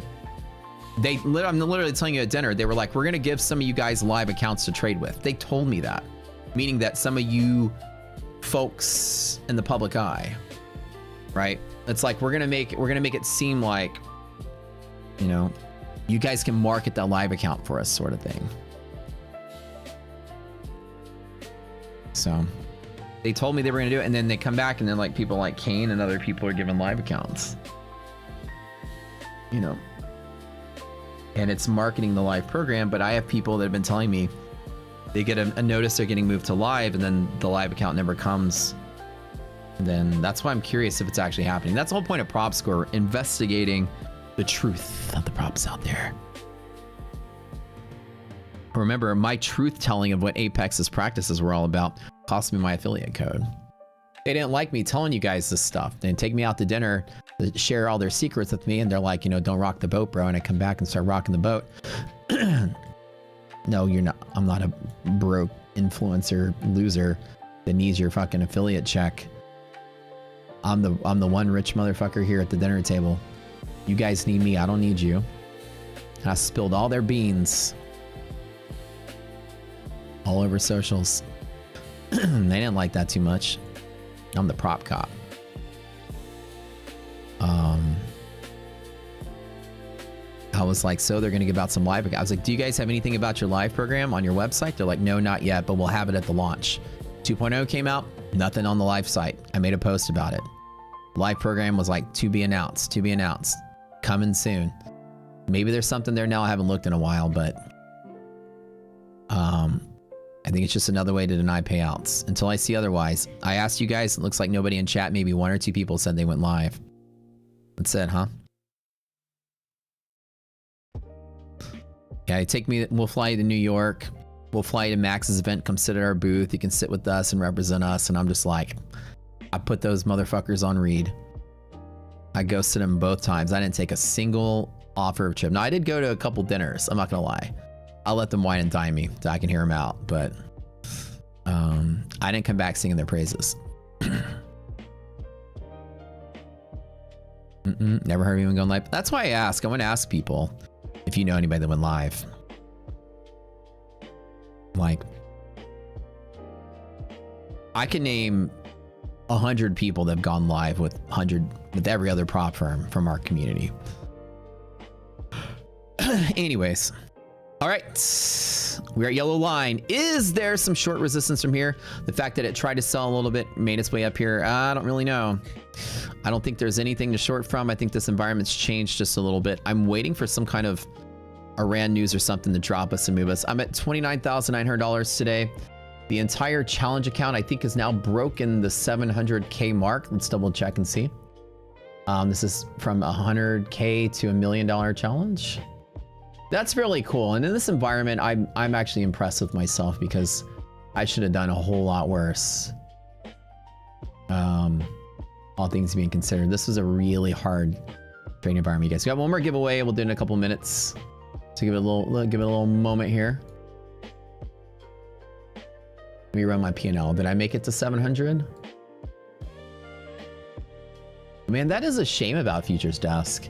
But maybe for them as a business decision, it allows them to incorporate with a firm that has a marketing arm. Like I would say, they're more like, you can think of Futures Desk more like a startup, kind of like Rocket Scooter was. You're just building it from scratch for yourself. You're not necessarily coming from, you know, seed money or anything. So maybe for them, it's hard to get rolling in the competitive space with such a cool model because they don't have the marketing capabilities and Top Step does. So it's a good marriage, I think, between the two. They both have something that each other's needs. I'm just guessing on that one. PropScore website URL, Zach Wilson, is not public yet. You have to go to the Discord. It's on the Zoom call channel. Just because we're not releasing it to the public yet. If you're in our Discord, just keep it private and just visit it yourself. It's in the beta currently right now. And we invite you, if you're part of the beta, to leave. There's a Discord that goes with it to find bugs and find errors and put those bugs into the Discord and the bug finder. Yeah, trying to break through. It's really not a good short setup from here. It's just inching slightly higher. What's my buyout cost for Rocket Scooter? Don't say not price. Oh, I would never sell Rocket Scooter, dude.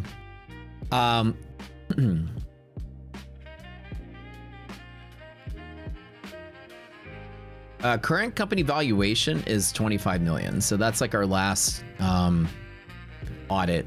So that's our valuation. And I own 70% of it, so my Rocket Scooter shares alone are worth 15 million. I wouldn't sell it for 50. This is my baby. I love it.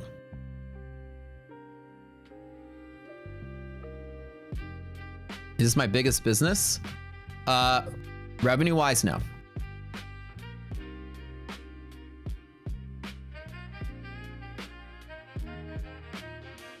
We price it off of all the things, assets, technology that we have, the sales we have,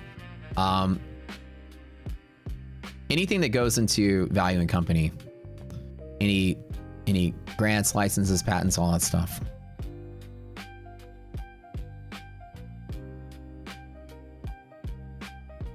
Would I sell? I don't know if I would sell it. I don't need money. I love it as my little sandbox I get to play in life. Without Rocket Scooter, I would probably die of boredom. The fact that I have a sandbox that I can infinitely create in with a community of you fine folks, this is heaven for me, man. You can't name a price for me to unload this. I don't need the money. That's the thing.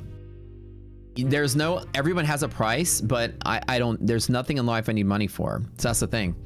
So it doesn't matter how much money you give me. It's like when JP Morgan bought US Steel from Andrew Carnegie, back in the day was the largest single buyout in the history of companies at the time.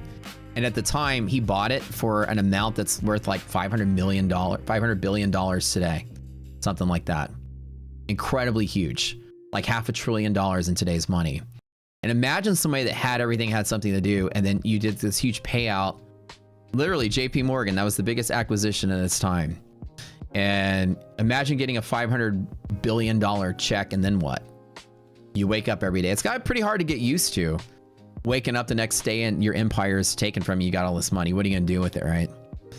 If y'all follow the old barons of industry, I'm such a nerd for that kind of stuff. $500 billion. Imagine your buyout price. What would you do with that? But that was when that was back in the time when there was all this, when all the trusts were getting broken up by Teddy Roosevelt. And this is old school. When he was breaking up, like he was going after Rockefeller and breaking up, when he broke up Standard Oil. Oh, good old stuff. Good old stuff. Back in the day. But imagine just getting a huge check like that and have nothing to do with it. But just sitting up there. Yeah, so like Rocket Scooter has a lot of technologies under its belt. We own a lot of assets.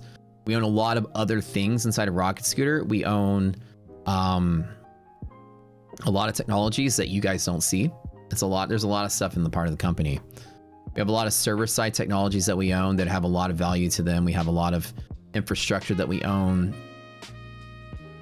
We have proven sales. We have a lot of stuff that we base our evaluation on.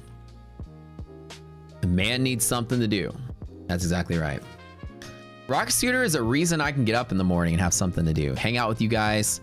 We get to invent things as a community. We come up with cool shit. Right now, my Discord inbox is full of a lot of you trying to solve the red line problem. Here we are, I get to convene with my fellow smarty pantses and come up with cool ideas for the stock market.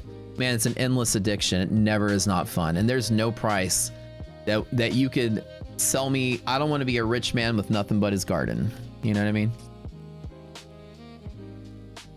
So, oh, I love having my little sandbox to play in. Am I a billionaire yet? Oh no, not even close. By 50, I want to be worth, I hope, if I'm lucky, by 50, I'd like to be worth 100. But that's a lot. That's a ride. Because maybe by 60. I think by 60 it'll be more. My goal in my 30s was to be worth 100 by 50. But I'm not close to that. I'm on my way to it, but I'm not close to it yet. I don't think it's possible by 50. I've got, what, 6 years still there? Maybe by 60 though, because I'm investing a lot of stuff right now. Well, I think I'll ever be a billionaire. I don't think at the pace I'm going, a billion is in my future. I don't think I want to take the pace that would be necessary for a billion. I'm on such an accelerated pace, right? I'm doing so much right now that, but it's not things that are scalable to $1 billion level. You know, billionaire has to have something that reaches, you know, millions of people, billions of people. You know, you need some big thing that touches everything. You know, and my endeavors are all small-ish. You know, I'm opening a matcha coffee shop and I'm opening a, you know, fitness studio. There's no way that's gonna take me to billionaire status. You know, each of those businesses, you're talking like another $1 million a year kind of thing at best. So, but yeah.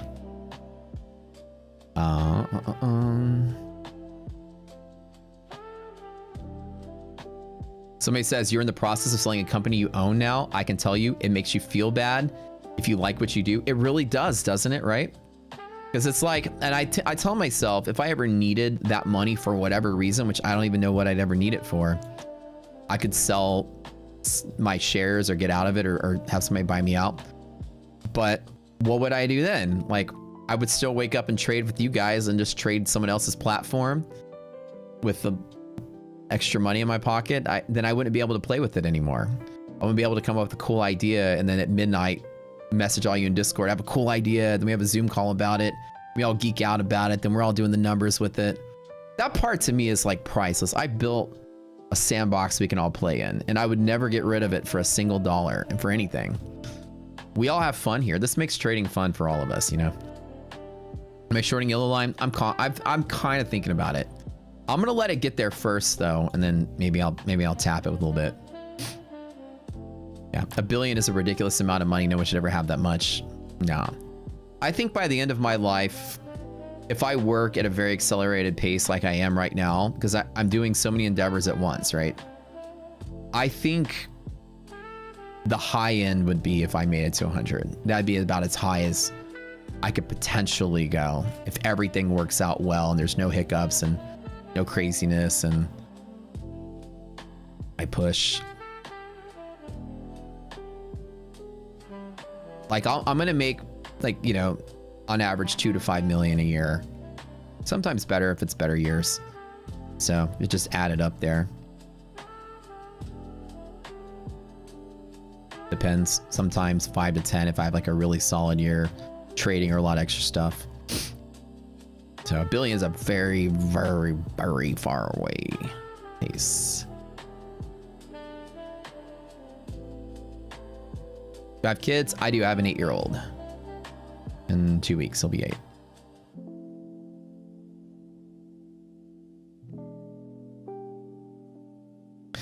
To purchase the platform, it's very simple. You just buy the platform from the website, and then that's it. It loads up its own software that's, you know, its own thing.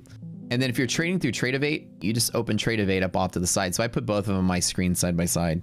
There's really no connection between the two. All you want is 3-minute candles. You got them right here. Yeah. You don't really need $1 million a year, somebody said. I think that's very true.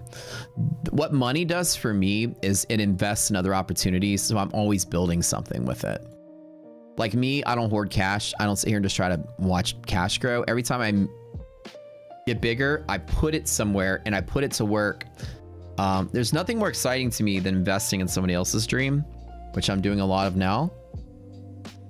And it's kind of neat to watch somebody else get their opportunity that they'll bust their ass for, that they love, and then you're the person that helped them get off the ground.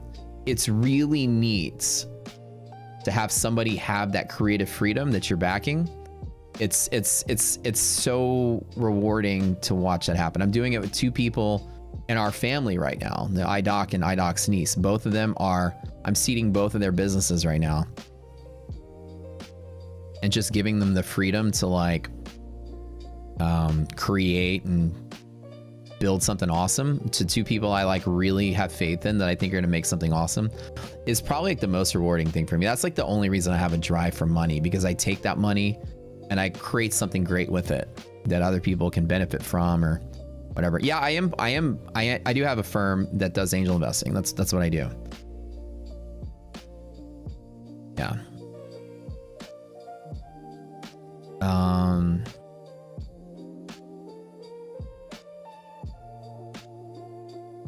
So that's kind of fun. Stupid, make it and spend it before you're 50 because you ain't doing shit after that. Hell no, man. Money's not like a happiness thing. For some people, maybe. Once you buy the cool car, once you buy the cool house, the novelty wears off in a couple weeks. Then it's just your house. Then it's just your car. What are you gonna want? An even cooler car? Even cooler house? Then the novelty will wear off again. It's a fleeting feeling. But there are certain things that are priceless, like personal drive, ambition, the desire to create something that other people find useful doesn't have a dollar amount to it. If you are a chef and you make food and somebody eats your food and praises you for it, it doesn't matter if you made $50 or $500,000. You feel purposeful in this life. It's a love for one's work and it's a love for one's life and purpose. The purpose is so important. It's like I'm discovering in my growth in life, money has like no feeling, no meaning to me, you know. And for people that are like, man, I wish I had, you know, this car, this kind of house or whatever. It's cool the minute you buy it. It's cool when you take the photo. It's cool when other people stop you and say, hey, that's cool. But then for 99.99% of your life, you're not sitting here just like I love my car. I love my car. I love my car. The moment just comes and goes, and then you're back to whatever you're doing. And if you hate whatever you're doing, the joy from the car or the house or the trip or whatever is not enough to replace the emptiness of your normal life.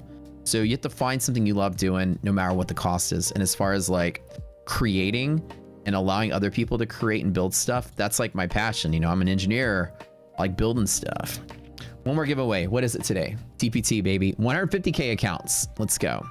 Talk about our giveaways for our prop firms in a second, but type in TPT in chat. So I'll advise you guys, if you're trying to figure out what your life is going to be like, focus on doing something you love rather than something that's going to pay you super well. As long as you live comfortable, beyond 6 figures as an income, there's just varying degrees of comfort. You make 6 figures a year, you're extremely comfortable in life. You make 7 figures, you're just a little more comfortable. You make 25,000 figures, you're just slightly more comfort. Your house gets bigger. I mean, it's not much difference in lifestyle. Really not. Money can buy you opportunities, it can buy you a seat at a table. It can buy you a seat at an important table. It can meet important people. If your job is to aspire to be something big, money will get you there faster. That's helpful. But if your desire is to be happy, money should not be your pursuit. It's a pursuit of a fool. You will feel empty the moment you spend it. You'll be looking for that next thrill. Andrew Tate said something really good. I don't really quote him a lot, but he said, you know, after you buy that thing, you're looking for that next thrill. And then what do? Buy something bigger, then you're looking for the next thrill. And then pretty soon you bought the biggest thing there ever was, and then you're looking for that next thrill. And then what? Then you're empty because you can't find it. You see, you know, the one thing he misses was in his life, I remember he said this, he said the one thing he missed most about his life was when he didn't have money. It was the pursuit of something you didn't have that gave you so much joy. The pursuit, the thing that you don't have, that you're trying to acquire. But once you have everything, you have no reason to pursue anything further. I found it to be like, you know, as much as you might love or hate that guy, that's actually a very powerful statement. It's the pursuit. I jumped in a yellow line short. Why not? Not the best short, but I'll try it. You know what I mean? The pursuit of the things you don't have is what's the romantic hero's journey, the quest.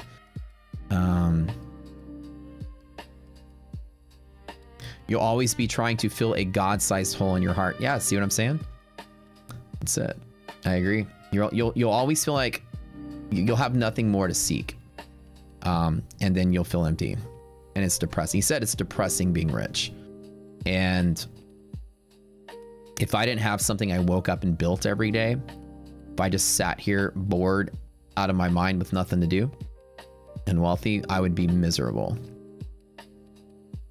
All right, so let me just take a little small stab at yellow. Not the biggest, no confluence to short this, but yellow's typically a resistance to play with. I'll cost in at 320, 330 and stop at 340. And the goal is just to pull back a little tiny bit of this, not the whole thing, but we get up there and then reject. It's probably down to this low. So whatever we end up getting, I'm looking for this new range here to there. Let me let it overshoot a little bit. I'll pop it a little harder. Maybe close to 330. Give me some love there. I'll be willing to risk about 14,000, give or take. Give me one more green candle, close to 330. Come on, go up there. I'm not bearish this at all, but yellow line is typically a resistance that you can fight at. And a lot of times you will see activity here and resistance pressure. Alrighty, friends. Oh, I love y'all so much. What a good taste. Remind me not to touch my eyes after I eat the ghost pepper chips. All right.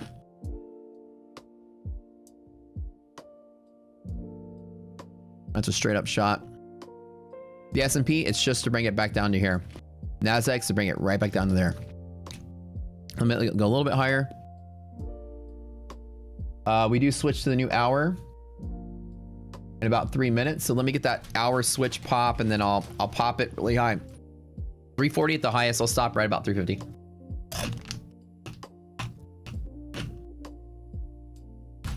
Not the best short, but I'm just so scared of being on the long side. The news can come out.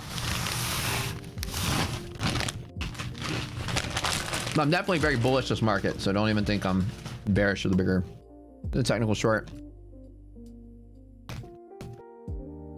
Give me one more green candle, baby. Just one more.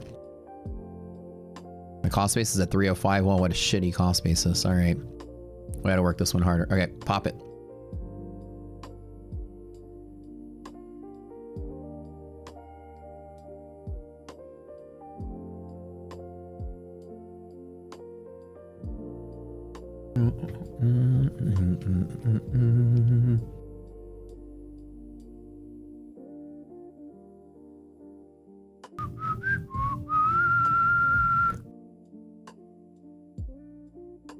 Me one more green candle. Maybe the turn of the hour is just a little bit of a red drop candle just to test. Like a little bit higher here. I feel like there's gonna be a pretty big squeeze candle off of this. Maybe I'll expand the range up to 360. All right, today's prop giveaways. You guys use a rocket shooter code for your favorite prop firms. Support our community, obviously. Support my stream, Brad's stream, Neon stream. We're building prop score with the affiliate money, giving that back to the community. And you guys will love that service because it's gonna be free for y'all. But if you use the rocket scooter code with all your favorite prop firms out there, we do tons of giveaways and I get tons of great deals. We're one of the biggest prop affiliates out there. And we get all the good stuff. So currently with our partners right now, My Funded Futures is a 50% off pro, which is one of the best ranked accounts on our site, by the way. I think it is the best ranked account. It's my favorite prop account, period. Really, really good. The Rapids are 20% off, 50% off the pro for new users, 30% for existing. TPT is an awesome 40% off. The activation fee is waived when you passed. And the refund, you get a refund on your test account once you get a payout, which is kind of cool. That's going on. ETF currently has 80% off of their static, which I think is their best account they have. Okay. Sneeze. Ooh, that ghost pepper, baby. Oh my God. Oh. Ooh. Ah.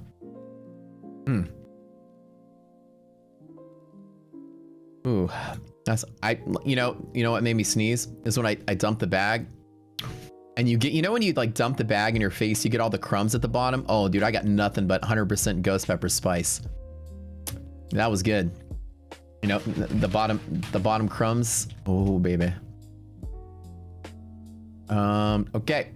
My cost basis could be a little bit better. I was wanting to go to 40 so I can build into it. I got in a little low at 305. Kind of disappointed in myself. All right, giveaway coming in soon, baby.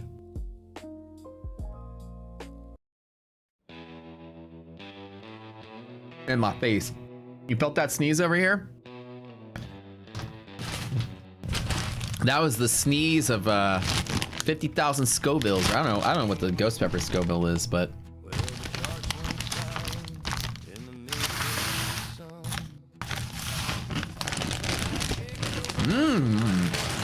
not even that spicy either. Like mildly spicy. Not for me.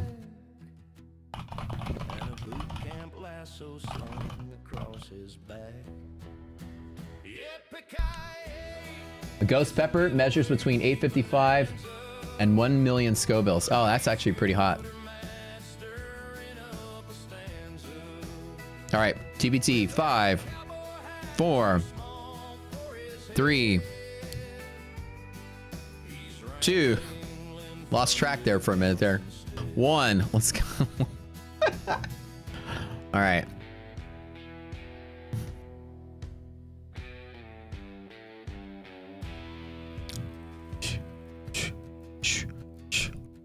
Folks say he can outtrade a rattlesnake's tail. Catching market moves like he's riding the rail. He don't ride horses, nah, just a rolling off his chair. drawing help SSRNF. the desert air. Yippee-ki-yay, Yay! It's a giveaway bonanza. rocket scooter master Scurrying up a stanza. with a cowboy hat. Type something in chat, baby.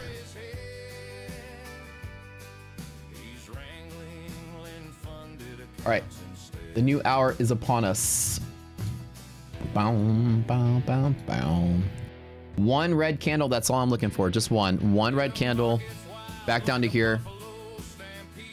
Here to here. Just this, and then hold here.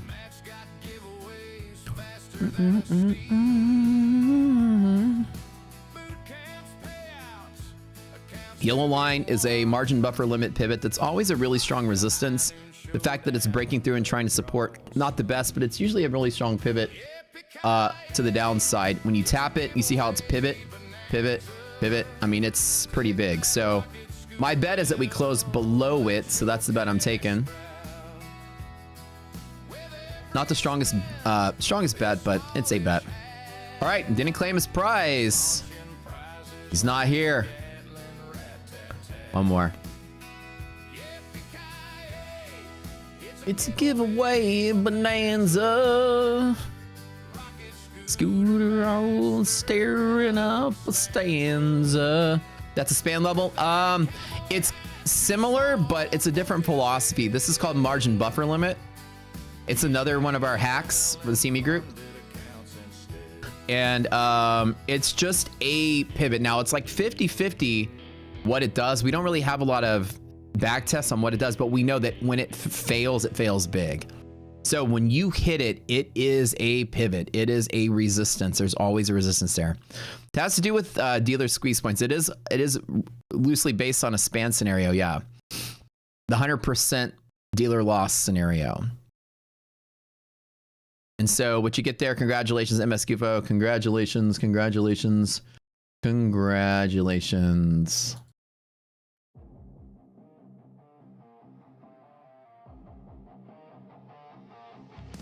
What happens at that level is, let me give you a scenario of what it actually is. So winners, go to the Discord, go to the contest channel in the Discord, find an admin named Slack, send him a screenshot of your YouTube ID, and then let him know you won the contest, and then he'll hook you up with the accounts, TBT, ETF, all of that, Infinite Futures. Somebody says, material things don't motivate you at all. Figuring out things like trading and freedom. You're a true Renaissance man, my friend. You're a true artist. You're a philosopher. That's exactly it. You know, the Renaissance men of the past, it was seen as like you were peak human intelligence if you questioned the world around you and came up with ideas. Ideas were treasured as much as wealth was in the Renaissance. Speculating and theorizing and inventing and coming up with ideas. An idea man was hailed as a rock star. You know, Michelangelo and even your artists out there, Leonardo da Vinci and your artists and all that stuff. You know, movers and shakers, thinkers. Thinking about life, figuring out life, there's nothing more rewarding than that. Okay, so margin buffer limit. Something happens, market's moving around. The market moves very suddenly on an event. Everybody's buying, nobody's selling. So all the traders are longing. So with nobody selling, it has to be the banks and the market makers that have to short against it. And so they're shorting against all the buyers. They're accumulating a net short. There's a time where the initial burst, at a certain point, a dealer loses 99% of value of that initial investment. Like 99%. I can't even draw right now. So an example is, say that 1 million shares were bought here and the dealer had to short, or 1 million contracts and the dealer had to short 1 million contracts. When they lose 99% of the value of those 1 million contracts, you can draw a line. And that line is that yellow line. And whenever you get there, the dealer blows up the position. They've lost the entirety of the value of the position. So right before it, there's a little bit of buffering to prevent risk acceleration. And there's just called margin buffer limit. You will see that the market sort of like gets to that level and there's just some magic selling pressure at that spot. Sometimes it's like 50-50, but when you get there, it's always an interrupt to the move. interrupt to the move, and the market's always figuring out what it's going to do from here. That's why if I was to short, that's the only place to short from. And the bet is it's very rare that you just pass through it. The bet I always take is there's at least a small rejection, if not a big rejection. And the reason I take the bet is because the big rejection is actually pretty massive. I don't think we get a big rejection today. I think it's just a small one. But I can show you like a million different ways these lines bounce. They are so to the fucking point. It's incredible. And you see how like for weeks we oscillated around them. Look at this. Oh, dude, this is why we're going viral, man. Like, this is CME structure at its heart. Bro, you got a pivot there and a pivot there. On the nose. So they're really strong pivots. And when they do pivot and sell, they sell hard. Now, again, it's not a high probability that it sells off, but when it sells off, it does sell off hard. So the point is that it's always worth, the opportunity is always there because the downside risk is very contained and the upside risk is very big. So if there is a rejection, rejects hard. I think we're too bullish to sell off really hard today, but it's not bad to put in a short scalp on. Let's play some jams. I got 30 more minutes on the stream.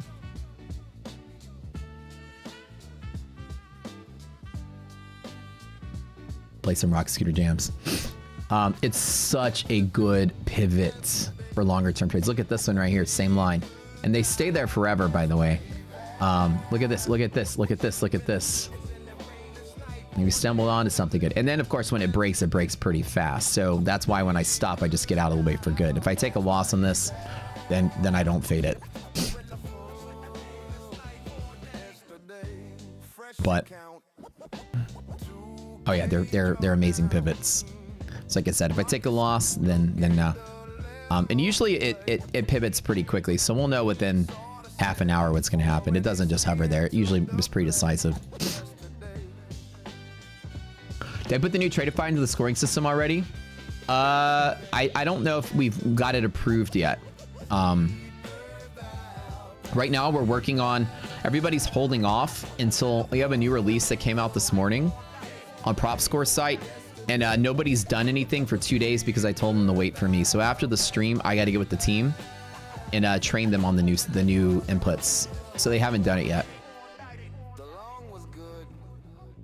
Wait, if you have proof that you spent 3K using my code, can I hook you up with free lifetime? That's great. That's I'd love to, but that's not how it works. You have to enter the drawing. We just give away the free lifetime. Matt, you were late, but you won. Oh, sorry, bud. I'd love to give it to you, but the rules is the rules. You got a minute to claim, and nothing personal, but we've had to tell other people no because they missed the minute too. So precedence in play. I know, I love you too, bro. I know. Right? If I bend the rules for you, then other people be mad at me and I couldn't win. I know. I'd give it to you. I've had to break other people's hearts with the same rule. My bad. Well, hope the work call went well. Yeah, it happens. Thoughts on gap fill at 371? Yeah, that's what I'm saying. That's like the upside loss. That's why I'm going to cut out closer to here.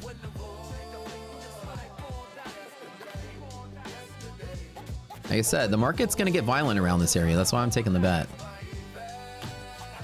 I'm not too certain it's going to work, but if it works, it's going to work pretty good. So we'll see. Make sure I get my juice up in center. Is that way old Trunster starts talking, push the market around. It should be good. Are you guys excited if we bring on I don't know if it applies to most of you, but we might pull on a European streamer for the Euro Sesh for London. I'm taking audition tapes right now for the London Sesh, meaning that you are up at past midnight to bring on one more streamer to the team. So we're gonna have afternoon, Asia, and then London. Is it you, Simon Dean? Hey man, y'all gotta send me audition tapes. The same process.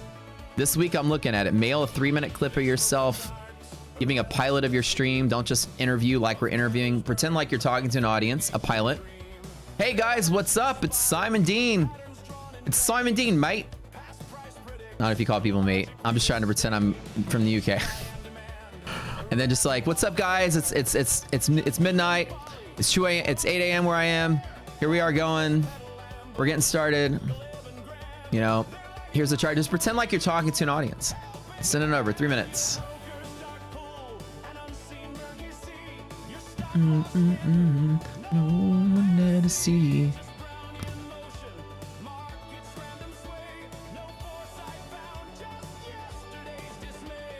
We gotta show the photo over here. This is my favorite ones.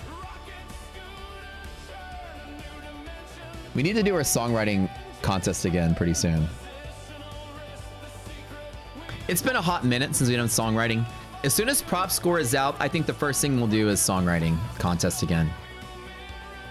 Now that we got the 3 streams, Sir Darb himself was one of the champion songwriters. Do I stream somewhere else after this hour? Yeah, at 12:30, I go to My Funded TV. So I'm the host of the lunch hour on My Funded TV. Stash, wait, what'd you say? Wait, somebody's too busy. Did I miss your first comment? What'd you say? Once we've notified Slacks with the free boot camp, where do we look for the link? He'll contact you. When we just give away like 50 something boot camps, there's usually a little backlog. What's the time and length of the London stream? I don't know. You decide. That's where you guys tell me. You pitch it to me, your idea for the show. Times, hours. And if you're chosen, we'll make you an offer. It's a paid gig. It's a pretty decently paid gig. It's a salaried gig, so. Can you submit original songs? Yes, you can. You don't like the idea about prop copying the new prop site mascot? I don't know if our prop partners would like that too much. The prop cop. They might think we're being a little too much with that. Me, Brad, and Neon are the prop cops, though. Will I start the live boot camp?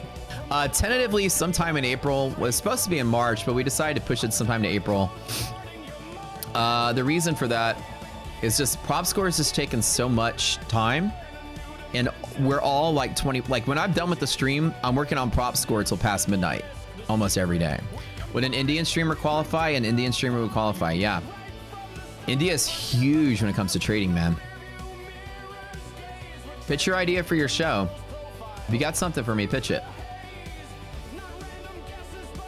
India, that's a little closer to the Asia sesh, but that would be like when Brad gets off, India would come on. We could do an India sesh and then a Euro sesh because India is between Brad's time and the Euro time. What about a young rookie trader just learning the ropes? Here are some of the criteria we look for, right? You have to be really good at streaming. You don't have to be really good at trading. You just have to be transparent at trading. There's room for everything, but you have to be knowledgeable about the subject material. So if you're very new, you might not have a good knowledge base to attract an audience. That's for your benefit too. Streaming kind of like requires you to capture the attention of people. So at least you have to know enough to talk about what you're talking about. Our criteria is not that you're a multi-millionaire day trading champion. But you do have to be a good streamer. You have to have professional streaming gear, right? Good lighting, good microphone. It's a professional gig, so you got to come prepared. We're not going to buy you your setup. So if you don't have the full investment in like a streaming setup, good lighting, good background, good whatever, you probably won't get the gig because we're looking for already someone that's a seasoned professional at streaming.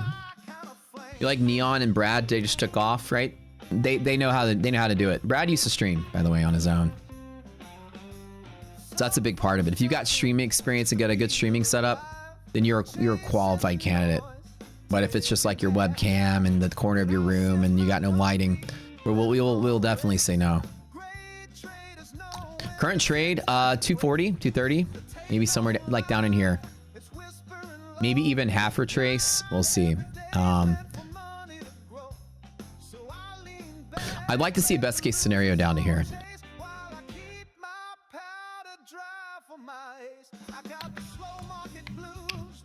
So the craziest thing is if you can be like a student trader still learning, but know your stuff enough to talk about it and be a professional streamer, and you're perfect for the gig. If you're a multimillionaire trader, you're boring as shit, you have horrible lighting, we will say no. The Neon Cucumber Show, a surprise hit. Dude, I'm telling you, we had 200 submission tapes for those gigs. And it was very hard because there were so many people. Oh, by the way, you guys get a new streamer tonight. We have an alternate coming in because Brad can't make it. You guys are gonna get to meet BJ. BJ the DJ is fantastic. We played golf with him one day. Me and Brad did. He's from Austin. BJ is I don't know if he's still doing it, but he's written a book about it. He's a radio DJ, a radio disc jockey. So he's a very entertaining dude. He's a very funny dude. So tonight, in lieu of Brad, BJ the DJ will be running the night show. So Brad's working with him today to get him set up. Every 2 Wednesdays or so, Brad works at his church. So Brad's got something he's got to do. So in an alternate, you know, BJ was one of the runners up for the slot.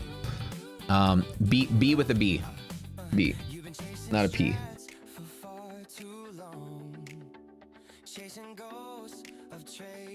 Oh, there he is. Hold on. He messaged me on Discord. I got you, man. Hold on. Got you, man. So there he is, the DJ Day Trader. That's the man. So he should get set up for this afternoon, and then we'll have that. But we have a lot of people that applied for the gig, and we had to go. We spent so much time going through the tapes. What do I sound like? I'm in the 80s here. We spent a lot of time going through everybody's submission. There was a lot of people submitting. Looks like it's breaking through. Now the question is, about 340 is where I'll pull the plug.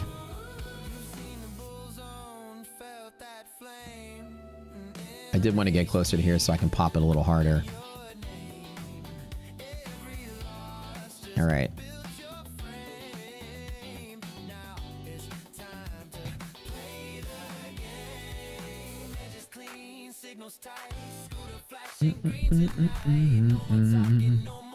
Dumb to giveaways today for now, but when I go on My Funded TV, we'll do a giveaway over there. So in about 10 minutes, I'll be leaving the stream and heading over to My Funded TV and join that stream for the giveaways there. This is just what happens around Yellow Line. If the market decides to squeeze from here, this is what you're going to get, a lot of short squeezing. It's not, like I said, it's like a 50-50 short, but the potential downside is the R&R is good enough for me to want to take. You know, it's 40 points wrong, 80 points right. It's about 2 to 1, at least at minimum to here.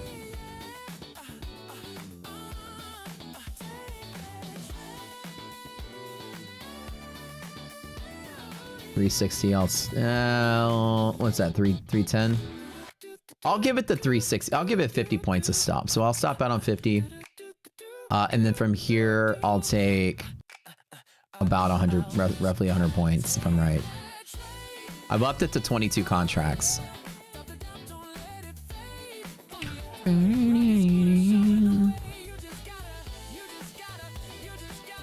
With S&P, it's interacting with the DE band. That's it.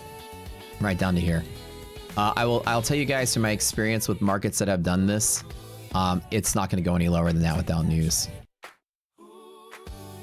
So it's very likely that the day spends that this is the new base. Best case scenario, we stay there.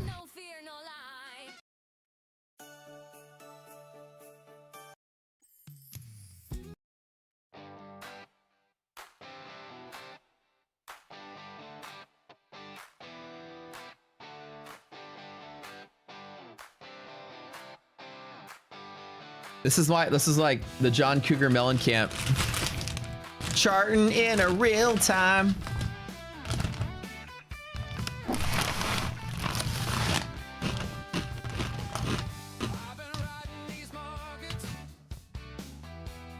You ever use old levels? Well, you will see that old levels will still have some pivoting action because people had positions on them yesterday that they may not have closed yet. So,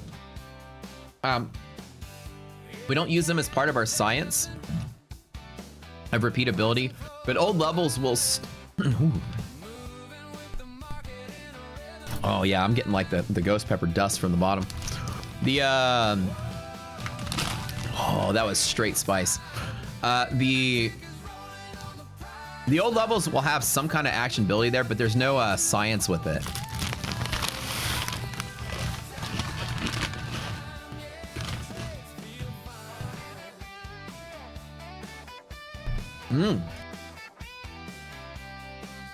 Email me, matt@rockseer.com. And again, if you want to enter a submission for being chosen for Asia or India streamer, remember, if you don't have a 10 out of 10 professional setup, I'm talking lighting, I'm talking camera, save your time. Like, it needs to look like you've been streaming for 5 years. At minimum, that's what we need. So if you're serious about this, you gotta get the serious gear to back your stream up. Ooh, that was a good burn. There's the fire, boy. Ooh, that was hot.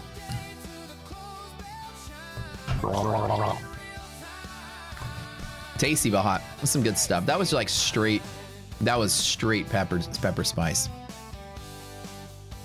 What's the pay like? Worth your time. Confidential, but it's definitely worth your time. For 2 or 3 hours of work a day, you'll get paid more than somebody that works 8 hours a day. Gotta go. All right, everybody, click the link on the screen really quick. I gotta go to My Funded TV. The show's over. Thanks for tuning in, everyone. Fantastic, especially if you just found us your first time here on the morning stream. We have an afternoon stream that comes on right at 1:30. And that's our boy Neon, me and Brad. We're the trio here. The link that Kevin, thank you Kevin for posting it in chat, is the link to My Funded TV. If you click that link, I'll be live. The same stream, just on a different channel over at My Funded Futures. This is our favorite prop firm, so we'll be over there live. And it'll be an hour, and they do giveaways there. So make sure, the thing is, come here in the morning, hang out with us. Then at 12:30, we go to My Funded, and then at 1:30, we come back here with a big old boomerang and hang out with Neon. Thanks for tuning in, guys. I'm up 30,000 today for P&L. I've crossed the $700,000 mark in the $1 million challenge from 100K start. Fantastic. Hopefully by the end of April, we made it to the million. So thanks for being part of the Rock Scooter family. Love you guys. We'll see y'all